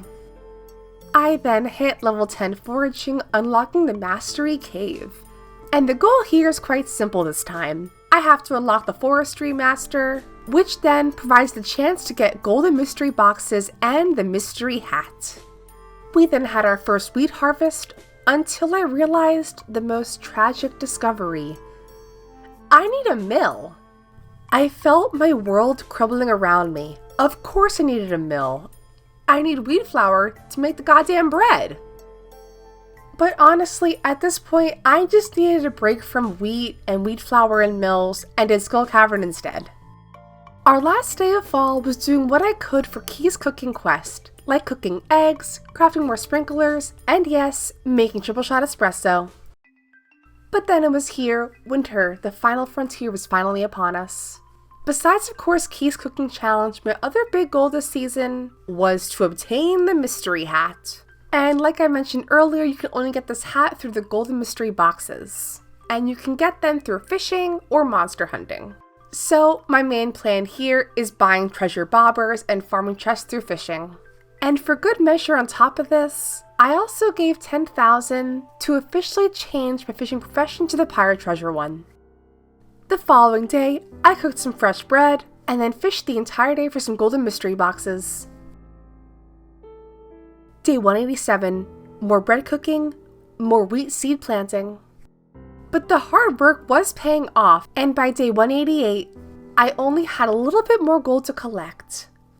I also opened my very first golden mystery boxes, but did not get the hat we need. I did Skull Cavern today, and the following day, harvested more wheat, baked bread, and did more fishing. Yep, this is my life now. But on the literal final day of the Key's Cuisine quest, I was faced with the worst outcome. I was short 4,000 gold. With it being the final day, I didn't know if the game would actually count shipping stuff overnight tonight as part of the quest, so I was prepared to, have a breakdown. I have a bad feeling that I'm gonna sell all of this and it's not gonna matter because it's gonna go to the next day and this is the final day to ship all this out and it's not gonna give me the key gems, which means I wasted all of that time cultivating wheat, building a goddamn mill. Out of my way, Emily! Okay. It was worth it. It wasn't worth it. 20 key gems, that's it? 20 for my efforts? Criminal. That's criminal, Mr. Key. It all worked out in the end at least. I then did more Skull Cavern the following day, and then chose my next key quest, this time the Extended Family quest. It was here I'd have to catch the Legend 2, Glacierfish Jr., Miss Angler, Son of Crimson Fish, and the Radioactive Carp. That is way tougher than the first Crimson Fish. Oh dear lord. Chill, chill, chill! Oh no. After a bit of initial struggle though, we caught the Son of Crimson Fish, our Radioactive Carp, and Miss Angler all on the same day. I decided to first tackle the Legend 2 bright and early, but caught it pretty easily. And though Glacierfish Jr. put up a good fight, we caught him too. Oh my goodness, okay. First try, literally first try, let's go. And that's all of our key gems. That wasn't too bad. That was quite fun. At this point, I was feeling pretty lucky, so I tested that luck and opened more mystery boxes. No, more wheat seeds? That's offensive to me. The following day, I exchanged the key gems for the last thing I needed, a third galaxy soul. I infused all three, unlocking the infinite power achievement and the infinity crown. On day 196, Squidfest started today. This festival is very similar to the Summer Trout Festival, but with a way cooler hat prize, the Squid Hat, which I obtained a day later. I then traded in all of my geodes the following day for the Prismatic Turban, but then realized I don't have the green turban yet, so I returned to Skull Cavern to do more Omni-Geode hunting. And then, literally just before 2 a.m., I needed one more, and... oh my god. No. Oh my god. Oh, if I lost my Omni-Geodes. If I lost my Omnis, it's gonna happen. The game totally hates me. My golden mystery box! That's even worse! I got the last geode the following day, but of course it was my luck. The trader wasn't here, he was instead at the night market. Of course, yeah, this is exactly how this would go for me. On the brighter side though, I at least bought the cone hat, which I had failed to do last year, which was very embarrassing, but I have it now at least. So on days 200 and 201, I did more fishing for golden mystery boxes. And do you guys want to know how many I got? Nothing. Yeah, not a single one. Anyways, I got the green turban finally. And with the one mystery box that I had, tested fate. Clint, if I don't, oh, you better watch out. You better lock your doors at night, Clint.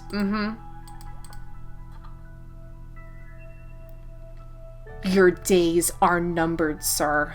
And so, with a few days remaining, I spent the rest of my days trying to get golden mystery boxes. But no matter how many I opened, that mystery hat would not appear. I have a game theory about cheesing my way to getting the Junimo hat.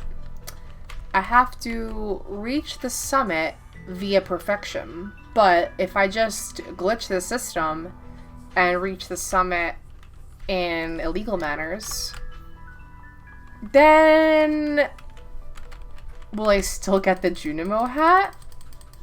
That should work, right? That's how that works. Here we go. Oh my god, this is so funny!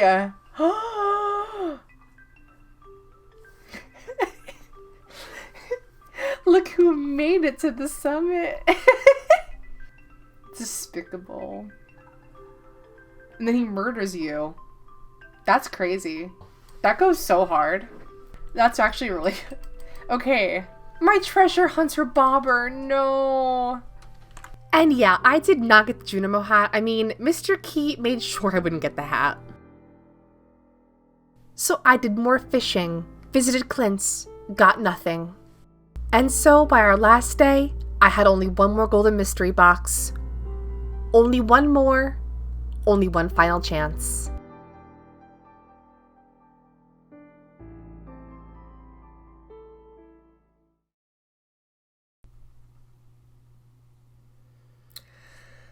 Okay, so I didn't get the mystery hat. But that's okay, because you know what? I made my own. That's right, Party City, baby, $8. It's not even the right hat, but like, that's okay. This was still really fun. I look so stupid right now. The fedora, the fucking FNAF shirt, despite not getting the mystery hat or even the Mr. Key like fruit mask, honestly, this was I think a pretty successful year 2 experience. I think in total I got like 40 hats in year 2, so if you combine my year 1 and year 2 hats, I actually got 53 plus 40. I think 93 hats. I might be doing the math wrong on that, which I think is pretty good considering the fact that I have a hard time planning, that I don't think before I do things, that I bought 1,000 wheat seeds. Let's not forget about that one. But yeah, I hope you all enjoyed today's fun 1.6 video. I am doing more 1.6 content coming out for the channel pretty soon. I have this really fun like Stardew Valley marriage series, so stay tuned for that. Besides that, I want to thank all of my subscribers, my channel members. Thank you all so much for the support. It means the world to me. And I will see you all in the next video. Bye, guys. So, over the last month, I have been listening to the Hobbit audiobook, part of the Lord of the Rings trilogy. And the one character that just always stood out to me was Gollum and his precious. So, let's apply this to Stardew Valley and become our own villain. This is my attempt at collecting every single ring in the game in just 1 year. Can it be done? Stay tuned to find out.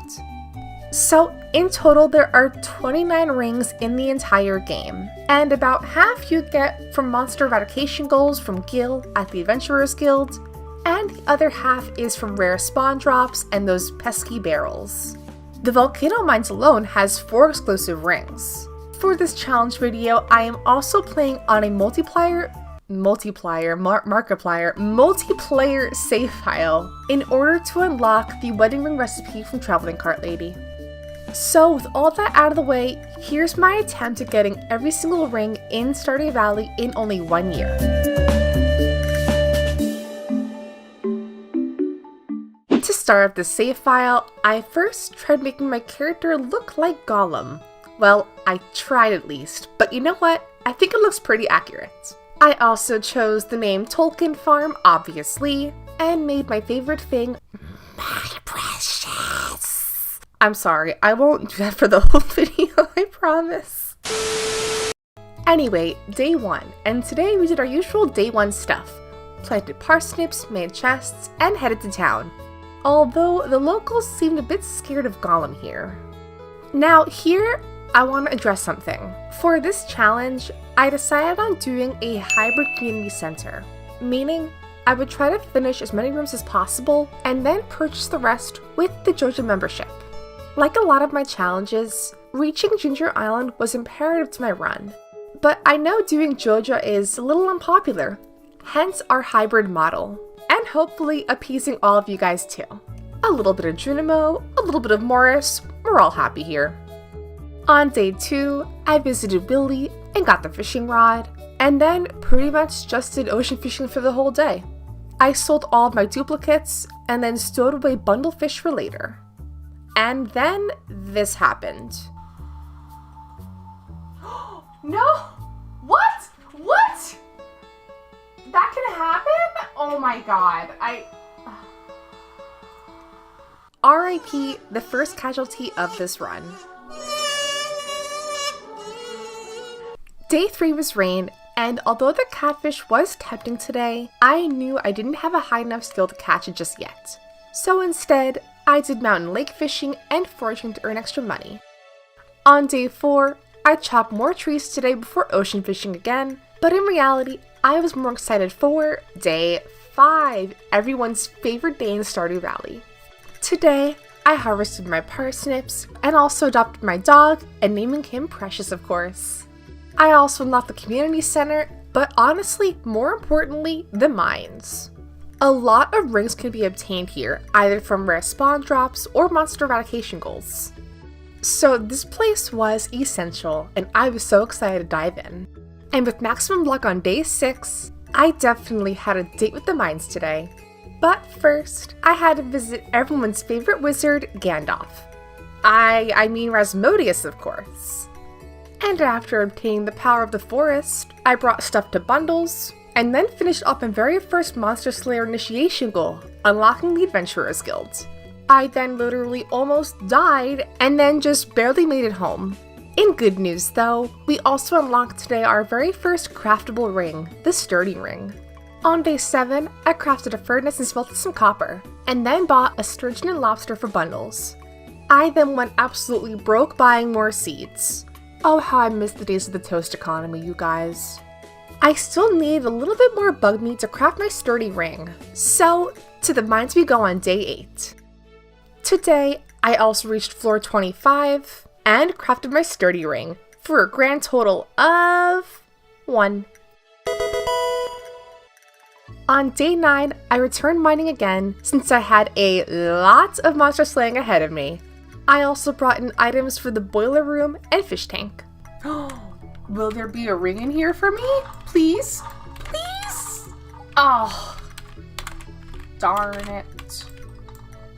I again did more mining on day 10, with an emphasis on trying to kill every slime, crab, and bat that I saw. And to finish off day 10, we reached floor 50, which I was pretty stoked about. Oh god, I hear one. Ew, ew, ew, ew, ew, ew! Oh! Leave me alone!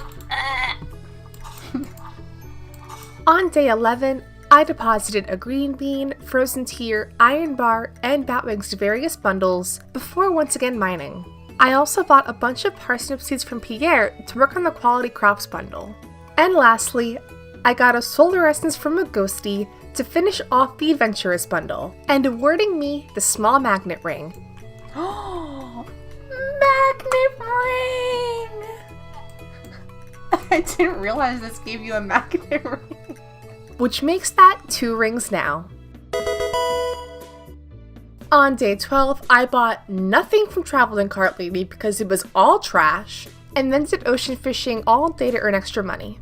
I skipped the Ice Festival on day 13, and on day 14, I had more Traveling Cart woes. It was all just poo-poo. Straight garbage. So I took matters into my own hands and bought a coop and crafted a crab pot. Also today, I finished off the blacksmith bundle. The following day was rain, so I used that chance to catch a catfish for the bundle. I also had my second parsnip harvest and managed to grab 2 gold quality ones for the quality crops bundle. And lastly, I finished off the entire boiler room. No way! Okay. See guys, I can finish bundles.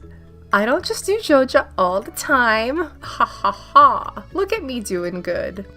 Though the spirits were very unhappy on day 16, I decided to return to the mines again.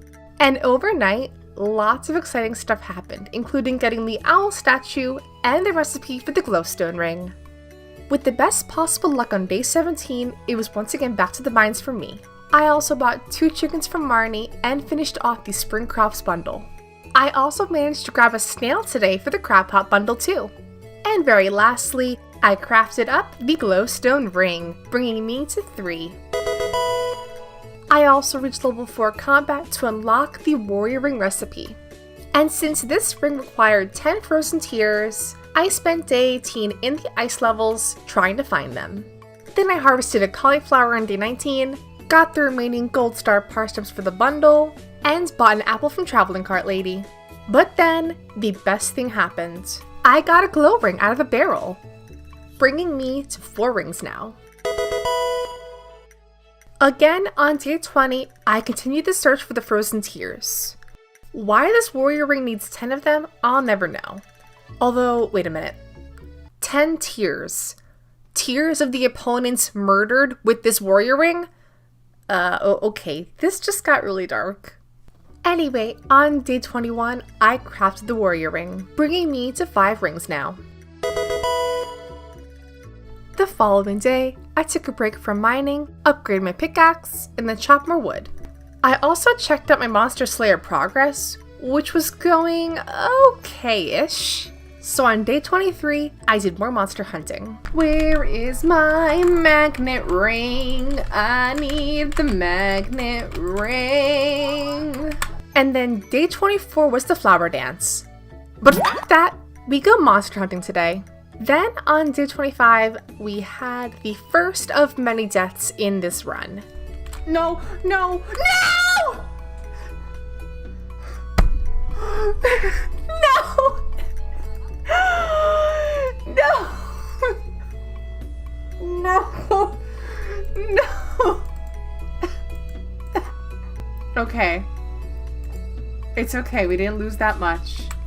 Oh my god, that is so disappointing. I then upgraded my axe with Clint, and then once again resumed monster hunting in the ice mines. The magnet ring, which I don't have yet, can only be found from monster drops or crates in these levels. So the search for my precious continued, but no such luck today. And then on day 27, Demetrius showed up and I chose bats as per usual. In my humble opinion, bats are way better, especially for bundles, like the Artisan Bundle for instance, which requires all different fruits. And if you choose mushrooms, you're just wrong. I'm sorry, those are the rules. And on the last day of spring, I bought a snow yam from Traveling Cart Lady, donated a large egg to the bundle, ordered a barn, sold 2 chickens effing chat, picked up my new axe, chopped stumps, and then reached floor 90 of the mines. And would you look at that? Day 29, the first day of summer, and off the bat, you know I finished that summer foraging bundle. I also bought tons of melons and corn and chopped more wood. Overnight, I hit level 7 combat, unlocking recipes for the Ring of Yoba and the Thorns Ring. And then on day 31, like most Sapphire runs, I sometimes have a moment where I don't know what I did, and for some reason on day 31, it is just question marks. Okay, let's go on day 32 instead then. Which was a good day because today I crafted my Ring of Yoba, for a grand total of 6. Then on day 33, I finished off the construction bundle, and then crafted the Thorns ring, making that 7 rings now. Yeah. Then the following day, I did more mining, and then passed out because I suck at this game. To my delight, on day 35, Traveling Cart Lady was actually selling something useful today, so I bought wool for the animal bundle. Then, with max luck on day 36, I made more progress in the mines, this time making it to floor 100. And then after that, I upgraded my coop. Which is what I would have said if Robin here was actually working today, but she wasn't because, I don't know, she has a Robust class apparently? Okay, whatever. Next day now, I did upgrade the coop, and I also finished off 2 Monster Slayer goals for bats and dust sprites, earning me the burglar and vampire rings. I skipped the luau on day 39, and on day 40, finished the artisan, exotic foraging, and specialty fish bundles. And then on day 41, we had some big things happening, folks.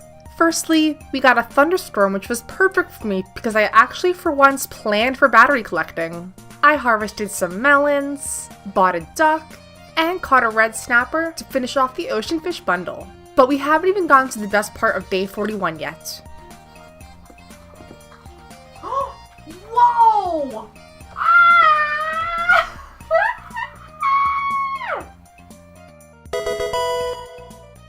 On day 42, the Traveling Cart Lady, and in my notes, I quote, had useless shit.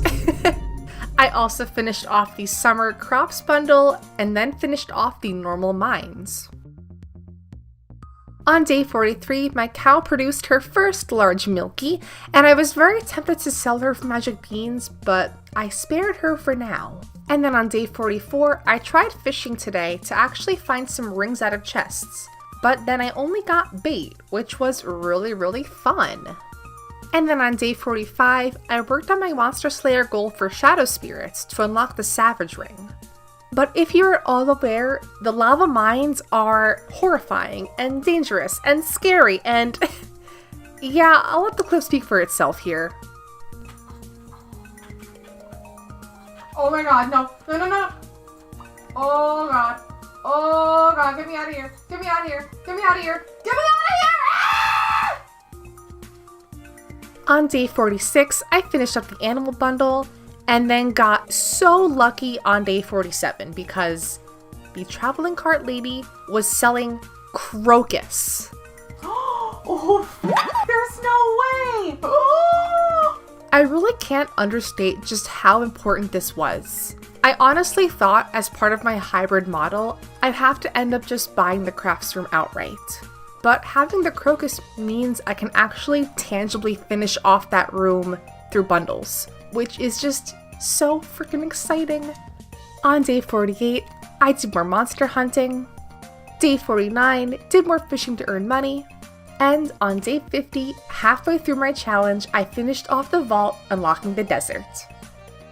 Alright, today's the day, our very first big Skull Cavern run. And I wasn't too prepared for this run, so we'll give it our best shot. And then on my third serpent ever, I got this. What the fuck? Oh, there's no way. Fuck you. As somebody who never really uses rings outside of this particular run, certain rings actually are pretty good, like the Burglar's Ring in this instance. Then the following day, I did more monster hunting and gathering supplies for Skull Cavern. And on day 53, I finished the Quality Crops bundle and the Crab Monster Slayer goal, awarding me the Crab Shell Ring, for a total of 11 now.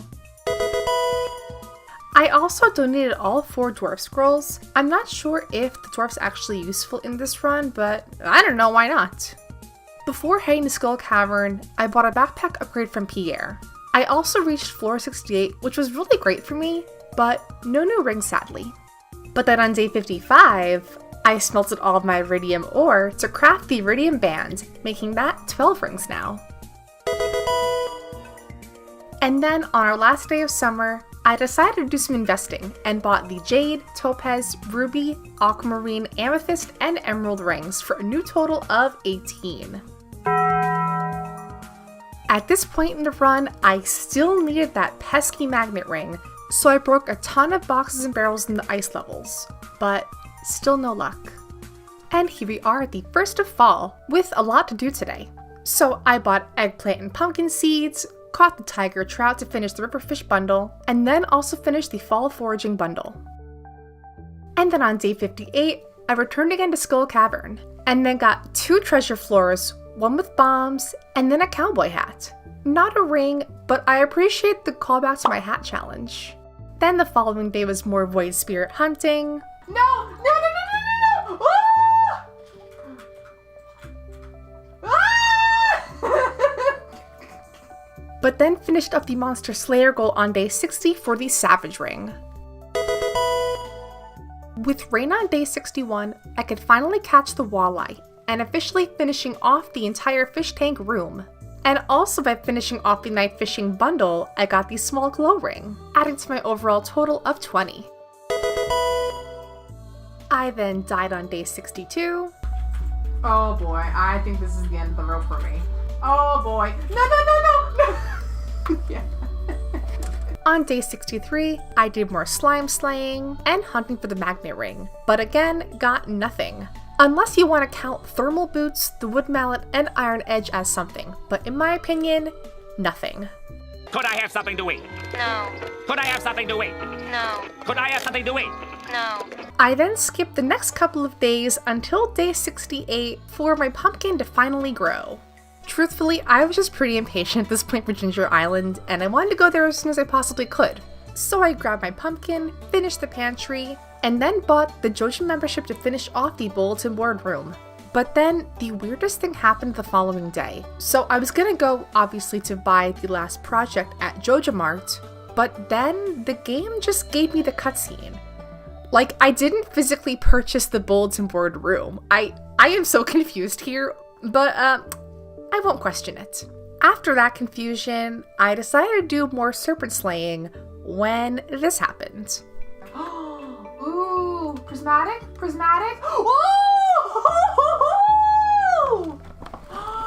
Let's go!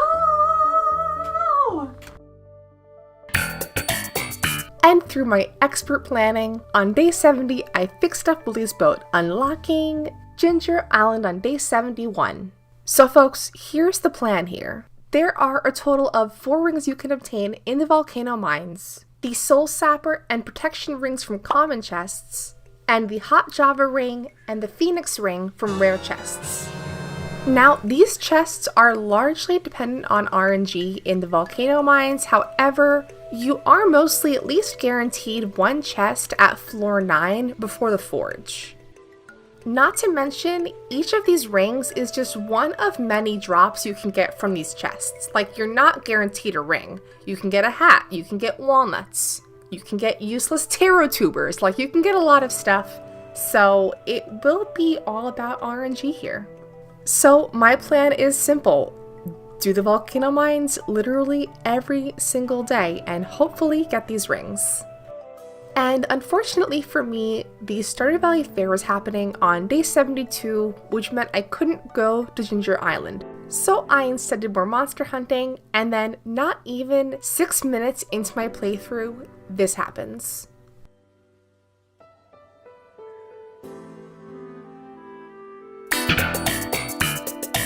Anyways, on day 73, I unlocked West Island, opened my first treasure chest and got dumb taro tubers, and then fell asleep before I could reach another chest. Yeah, this is going really well so far. My luck does change a little bit on day 74. Firstly, I brought my extra Prizzy Rizzy to the desert for the Galaxy Sword, unlocked the dig site, and then again returned to the volcano mines when this happened. Oh, fuck you. Are you actually joking? This has to be a joke. But then, like 2 minutes later, this also happens. This is all I care about. Out of my way, bitch. Out of my way. Out of my way. Yes! Let's go! And then 2 days later, on day 76, I got super lucky with the Soul Sapper ring, meaning only rare chest rings to go now. And again, a day later, the ring gods, Yoba, Gollum, whoever, was totally on my side. Any ring will be amazing. I'll be so grateful and lucky. Please? Wait. Oh! Yes! Let's go! At this point, I was just so stunned that I already got 3 out of 4 Volcano Mines rings. Like, what is this luck? On day 78, I unlocked the island house and began my daily search for the remaining ring, the Hot Java ring. I also started panning for the lucky ring, since you could get that from panning. And then, if you guys didn't think my RNG was already insane, on day 79, I got another Prizzy Rizzy. Seriously, what is happening? And then, totally by accident, I finished off the entire slime eradication goal. Thank you, Gil.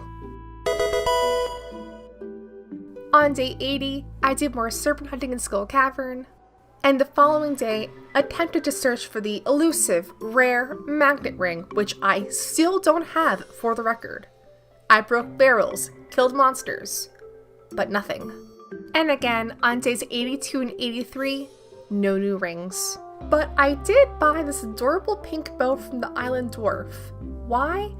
I don't know, I think Gonk could use some color maybe. I feel bonita. And on the last day of fall, I got a pirate's hat, and then again searched for the elusive magnet ring. Alright, day 85 and the first day of winter now. And for a quick recap for all of you watching at home, I need 5 more rings. The Hot Java ring, the Lucky ring, the Napalm ring, the Wedding band, and the magnet ring. But can she get them, folks? Stay tuned, we're in the final stretch now. I got the dragon scale boots on day 86, very cute and stylish, but not what I need. On day 87, I did more serpent hunting with a quick stop to the ice mines, when this happened. Ooh, here's a star guy. Magnet ring! No! Are you kidding? No! What the fuck? Okay, I get it. The jokes are funny. Ha ha ha, I'm laughing so much. But can I please just get a ring that I actually need? Oh, okay. Well, thank you. At this point in my challenge, I think the Stardew Valley gods just saw me struggling so much and just decided, you know what? Let's just give her something nice, a little treat. So on day 89, I also got the lucky ring.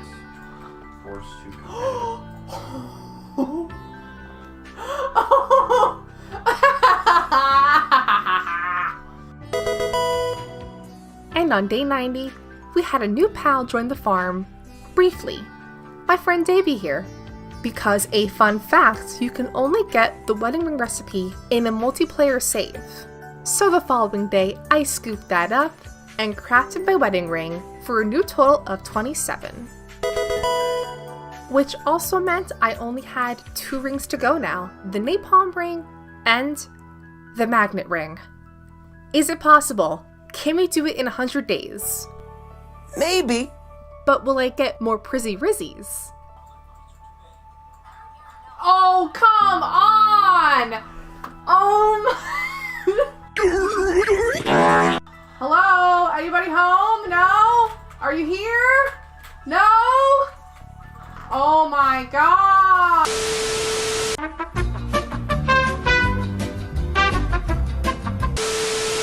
And on day 93, would you guys believe me if I told you? I got another one. I swear, this is a vanilla save file. I don't know what's happening. I don't know what's going on. Anyways, the following day, I tried a new strategy for the magnet ring, fishing. I ate a spicy eel, put on that lucky ring, and did a lot of fishing on days 94 and 95. But still no luck. Then, on day 96, I went to Skull Cavern again, where I finished the Monster Slayer goal for serpents, unlocking the Napalm Ring. And yes, in a cruel twist of fate, all I had left was the Magnet Ring. The following day, I did more fishing. Nothing. I was running out of time. Would I get it? Or would I fail this challenge? Out of all of my challenges and my runs on my YouTube channel, I've always managed to squeak by and finish all of my goals. But it was looking like it wouldn't happen this time. Until... Oh, you've got to be kidding me! Yeah, the game just wanted to throw me one last curveball. But then, a couple minutes later, this also happened.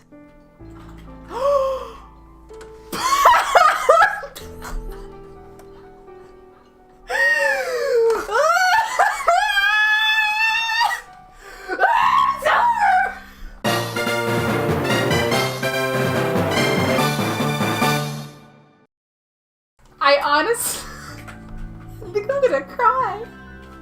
Oh god, I'm actually crying. No, I'm actually gonna cry.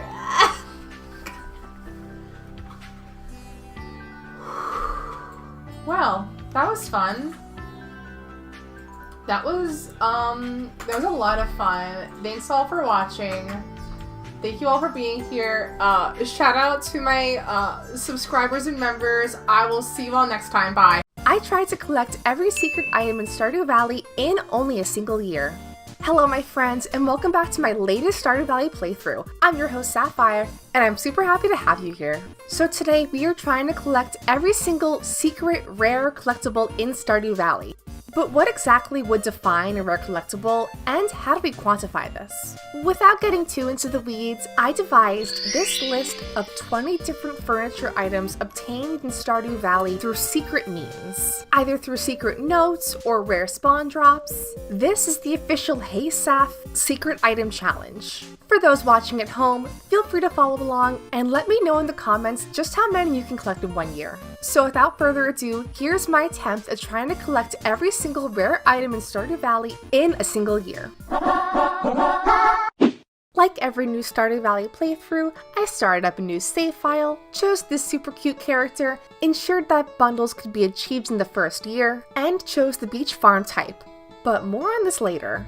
I did my usual first of spring chores, cleared up my farm, planted parsnips, met villagers, and then obtained the fishing rod from Willy a day later. One of the most sought after hidden items is the Iridium Krobus statue, which can only be obtained with level 15 fishing. So you can bet I spent a lot of time this entire year just trying to level up my fishing skill.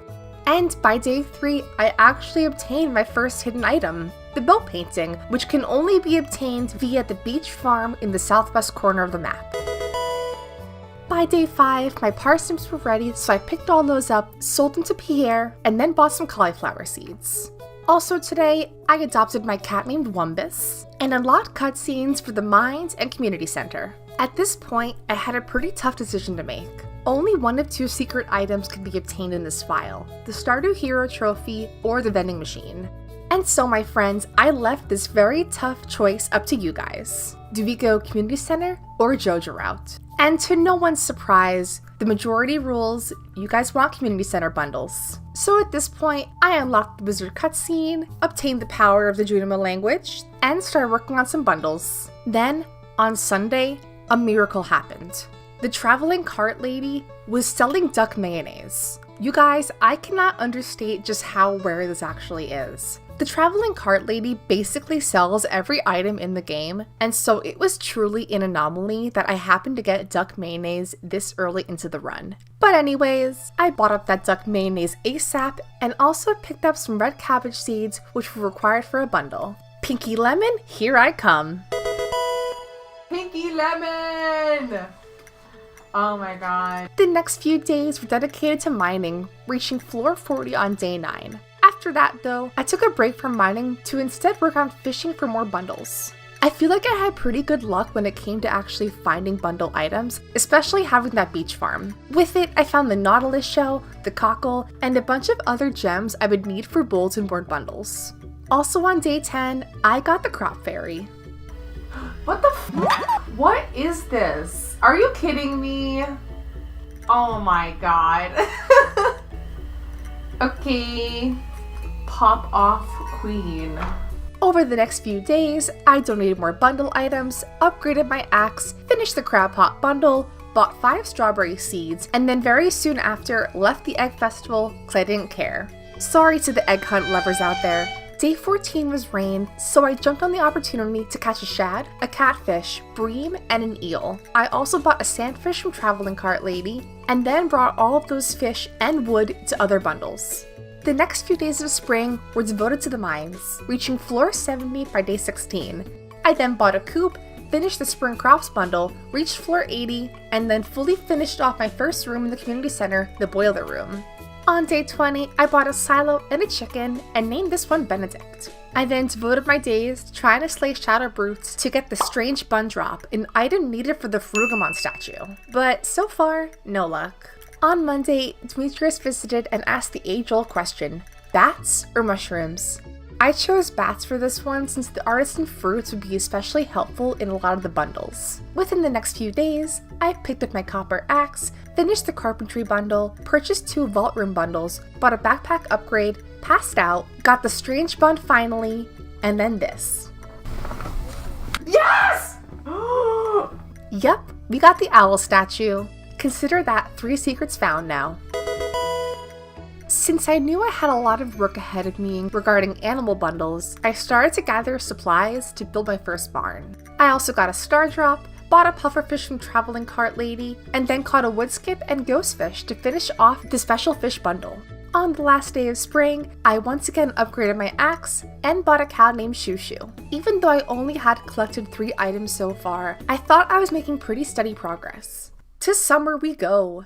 On the first day of summer, I bought a ton of seeds, prepped the lands, planted those up, and then went fishing to obtain the super cucumber, officially unlocking the statue. Sorry.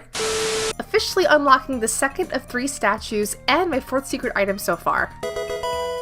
Over the next week, I grinded a bunch of gold, bought a coop upgrade, donated a bunch of items to bundles, finished off the summer forage bundle, worked on friendship with Vincent, finished the exotic foraging and lakefish bundles, bought a duck named Rocco, bought poppy seeds from the traveling cart, and reached level 6 foraging to craft lightning rods. Oh, that was a mouthful. Then I once again got another rare cutscene, this time the witch. Emo chicken, here I come. The next few days, I did more fishing, upgraded my barn, purchased a brown chicken, donated more stuff to the community center, purchased a goat named Toriel, purchased a house upgrade, finished off the ocean fish bundle, donated even more stuff to the bundles, finished off the summer crops bundle, and then reached 2 hearts with Vincent, officially unlocking the Farugamon statue and my 5th secret item. On summer 16, I earned the moving up achievement for upgrading my house, and with my house now upgraded, I made the fried egg and maki roll required for the chef bundle. I then put in my final coop upgrade with Robin, and then returned to the ocean for more fishing, since I still had a lot of work to do to max out that fishing skill. With the second room in my house, I finally started moving all of my secret items outside into that second room instead. I think eventually I would instead construct a shed for all of my items, but for now, this would do just fine. Also today, my duck finally produced his first feather, finishing off the dye bundle. And the next day, I literally spent all of my money on a rabbit. Curse you, Enchanters bundle! By summer 27, I had a pretty tough decision to make. I could either upgrade my barn for pigs, or unlock the Skull Cavern Desert. If I chose pigs, I could guarantee truffles and truffle oil for 2 bundle items, or Skull Cavern for more money. Ultimately though, I picked Skull Cavern. And if you guys know me, I love the mines, so this should not be a surprise to anybody at this point. On the last day of summer, the bus was repaired. After 2 long seasons, Skull Cavern was finally in reach, and I couldn't be more hyped for that. Before that, however, I checked the traveling cart. And then, I saw it. No way. Let's go! Let's go, bitches! No way! One single truffle. And just like that, I saved 25,000 in gold. No barn upgrades, no pigs. And for the second time in this playthrough, Traveling Cart Lady literally saved me so much money and time. I headed straight for that community center and deposited my truffle, finishing off the cooking bundle. And while there, I also finished up the animal bundle. Now, Skull Cavern time. I made a beeline for the bus, and then obtained my next secret collectible, the Pyramid Decal, obtained in the southern corner of Calico Desert. After that, I walked straight for Skull Cavern, and I didn't finish the mines, did I? But don't worry guys, I am such a pro gamer that I managed to finish off the rest of the mines just in time to attend the Dance of the Moonlight Jellies. Also here, I bought the Seafoam Pudding, an item required for the Iridium Krobus statue. Let's go on to fall. On the 1st of fall, I bought my seeds, planted those up, and then finished 2 more bundles, the Fall Forage and Riverfish bundles. I then did some Skull Cavern mining, fully finished off the fish tank, finished the fodder bundle, did more Skull Cavern mining, and then obtained my next secret item, the wall basket out of the Secret Woods pond. Also, a quick Safi footnote, I apparently got the decorative trash can at some point and didn't mention it to you guys, so I actually have 8 collectibles, not 7. I then fished up the Vista painting found from the little pond outside the spa. A pro tip for you guys, you can only obtain this item in spring, winter, or fall. In winter, this pond is frozen over solid, so if you're trying this challenge for yourself, make sure to get this painting before winter starts. On fall 10, I died. No! On fall 14, I finished off the pantry and only had 2 bundles left. The Winter Forage bundle in the crafts room and the Enchantress bundle on the bulletin board. With the Enchantress bundle, I had a rabbit's foot and a pomegranate to obtain, and as you guys may or may not be aware, this item is very hard to get. A rabbit in your coop will only give you a foot if you have sufficient friendship, but the wiki doesn't tell you what actually that means, how many hearts you have to get, so really it's just a guessing game at this point. And I checked, and I waited, and I gave him head pats and food and all of this stuff, but every day, no foot. Come on, rabbit's foot! I need the rabbit's foot, please. A side note, but this item is so weird. How can a rabbit give you a foot? His foot, no less. Is it his foot? Did he find it himself? It's so bizarre to me. I don't like it.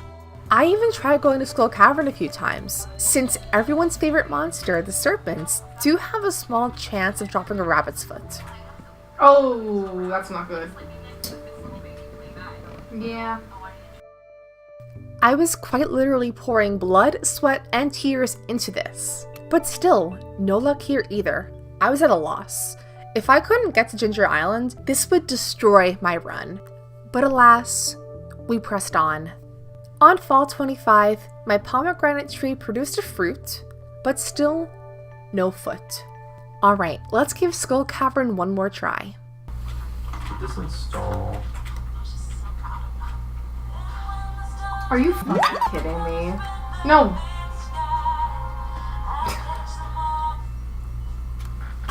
Alright. Well, that was easy enough. Apparently, all I had to do was watch Dance Moms. That was the key all along, right guys? With the bulletin board now complete, and only 2 items left to finish off the entire community center, I slept through the rest of fall into winter to collect off my magnifying glass and forageables. With magnifying glass, I could start working to collect secret notes, which are required for a bunch of hidden items. This includes the Stone Junimo, Junimo Plush, and Solid Gold Mare Lewis. I also found the Snow Yam and Crocus, and just like that, finished off the entire community center. With the rest of my daylight, I went back to the regular mines to start looking for secret notes. There are actually a bunch of ways to obtain secret notes in Stardew Valley, breaking open rocks, fighting monsters, fishing, farming, etc. But I usually have the best luck in the mines, fighting monsters and breaking open stones.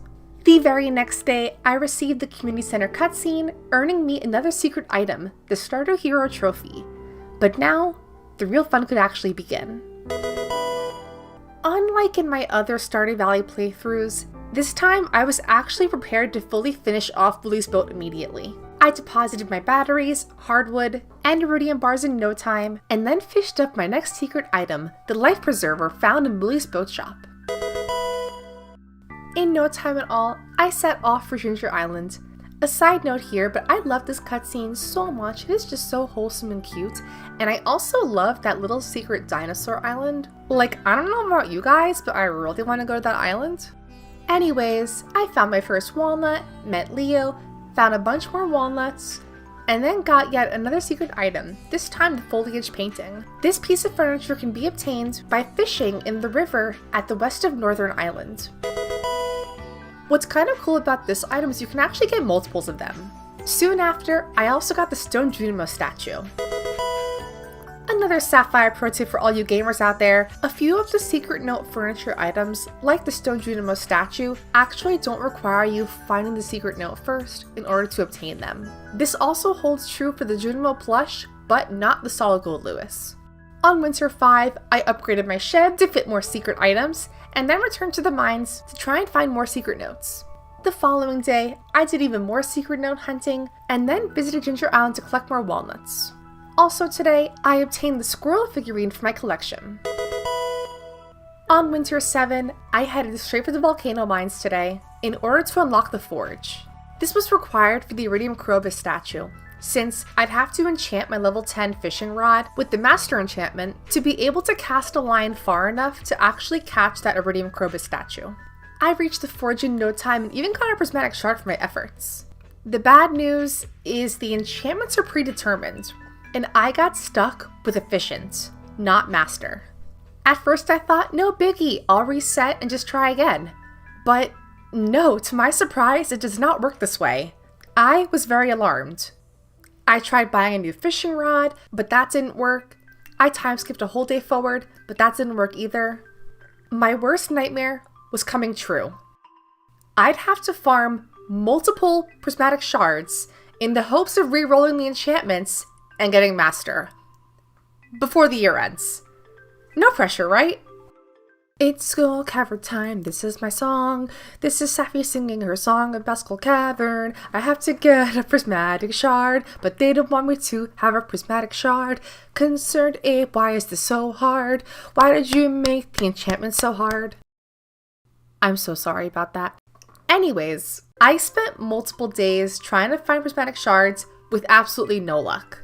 The very next day, however, I did end up getting 2 shards, but I am such a fool, literally boo-boo the fool, and I didn't record it, so you're just gonna have to believe me. Yeah, I was kind of devastated. I had such a good reaction during these clips, but it wasn't recording, so moving on now. I collected my 20 cinder shards and approached the forge very anxiously. I have a feeling it's not gonna give me the master enchantment, and I'm just gonna have to deal with that. I'm just gonna have to realize that this game hates me. Okay, how much does Concerned Ape hate me? How much does he hate me? Let's go, baby! Yeah, let's go! Oh my Christ! Okay. Well, screw you. No, I'm just kidding. Imagine if I did that, though. I truly have been blessed. Iridium Crobus was finally in reach. Also today, I fished up the Physics 101 painting for good measure, making that 15 collectibles now. The very next day, I ate my seafoam pudding and headed over to the southern corner of the Cindersap Forest. The fabled Iridium Crobus statue was finally mine. At this point, all I had left was the Junimo plush and Solid Gold Lewis. And the only way to get Solid Gold Lewis was getting lucky and finding the secret note associated with it. So, back to the mines, baby! Not that I was nervous about not finding the secret note, but I was kind of nervous at the same time. And I broke open rocks, and I fought monsters, and chopped wood, and did all I could to find those secret notes. And on day 22, it happened. Oh, can I show you something? Can I show you what the Yes! We're done. I was waiting for this one! That's right, Mayor Lewis. You can't hide your secrets from me. Me, Farmer Sapphire, the ultimate secret farmer. I was gonna find out one way or another. And now the whole town knows about your dirty little secret about the solid gold statue behind your house. For shame, Lewis. For shame. With solid gold Lewis in hand now, all that was left was the Junimo plush. I slept through to the end of winter, got another rich cutscene, and obtained my Junimo plush to finish off my list of hidden collectibles. And there you have it. This was my attempt at trying to get as many rare secret items in Stardew Valley in 1 year. And if you're wondering why I didn't get either arcade machine,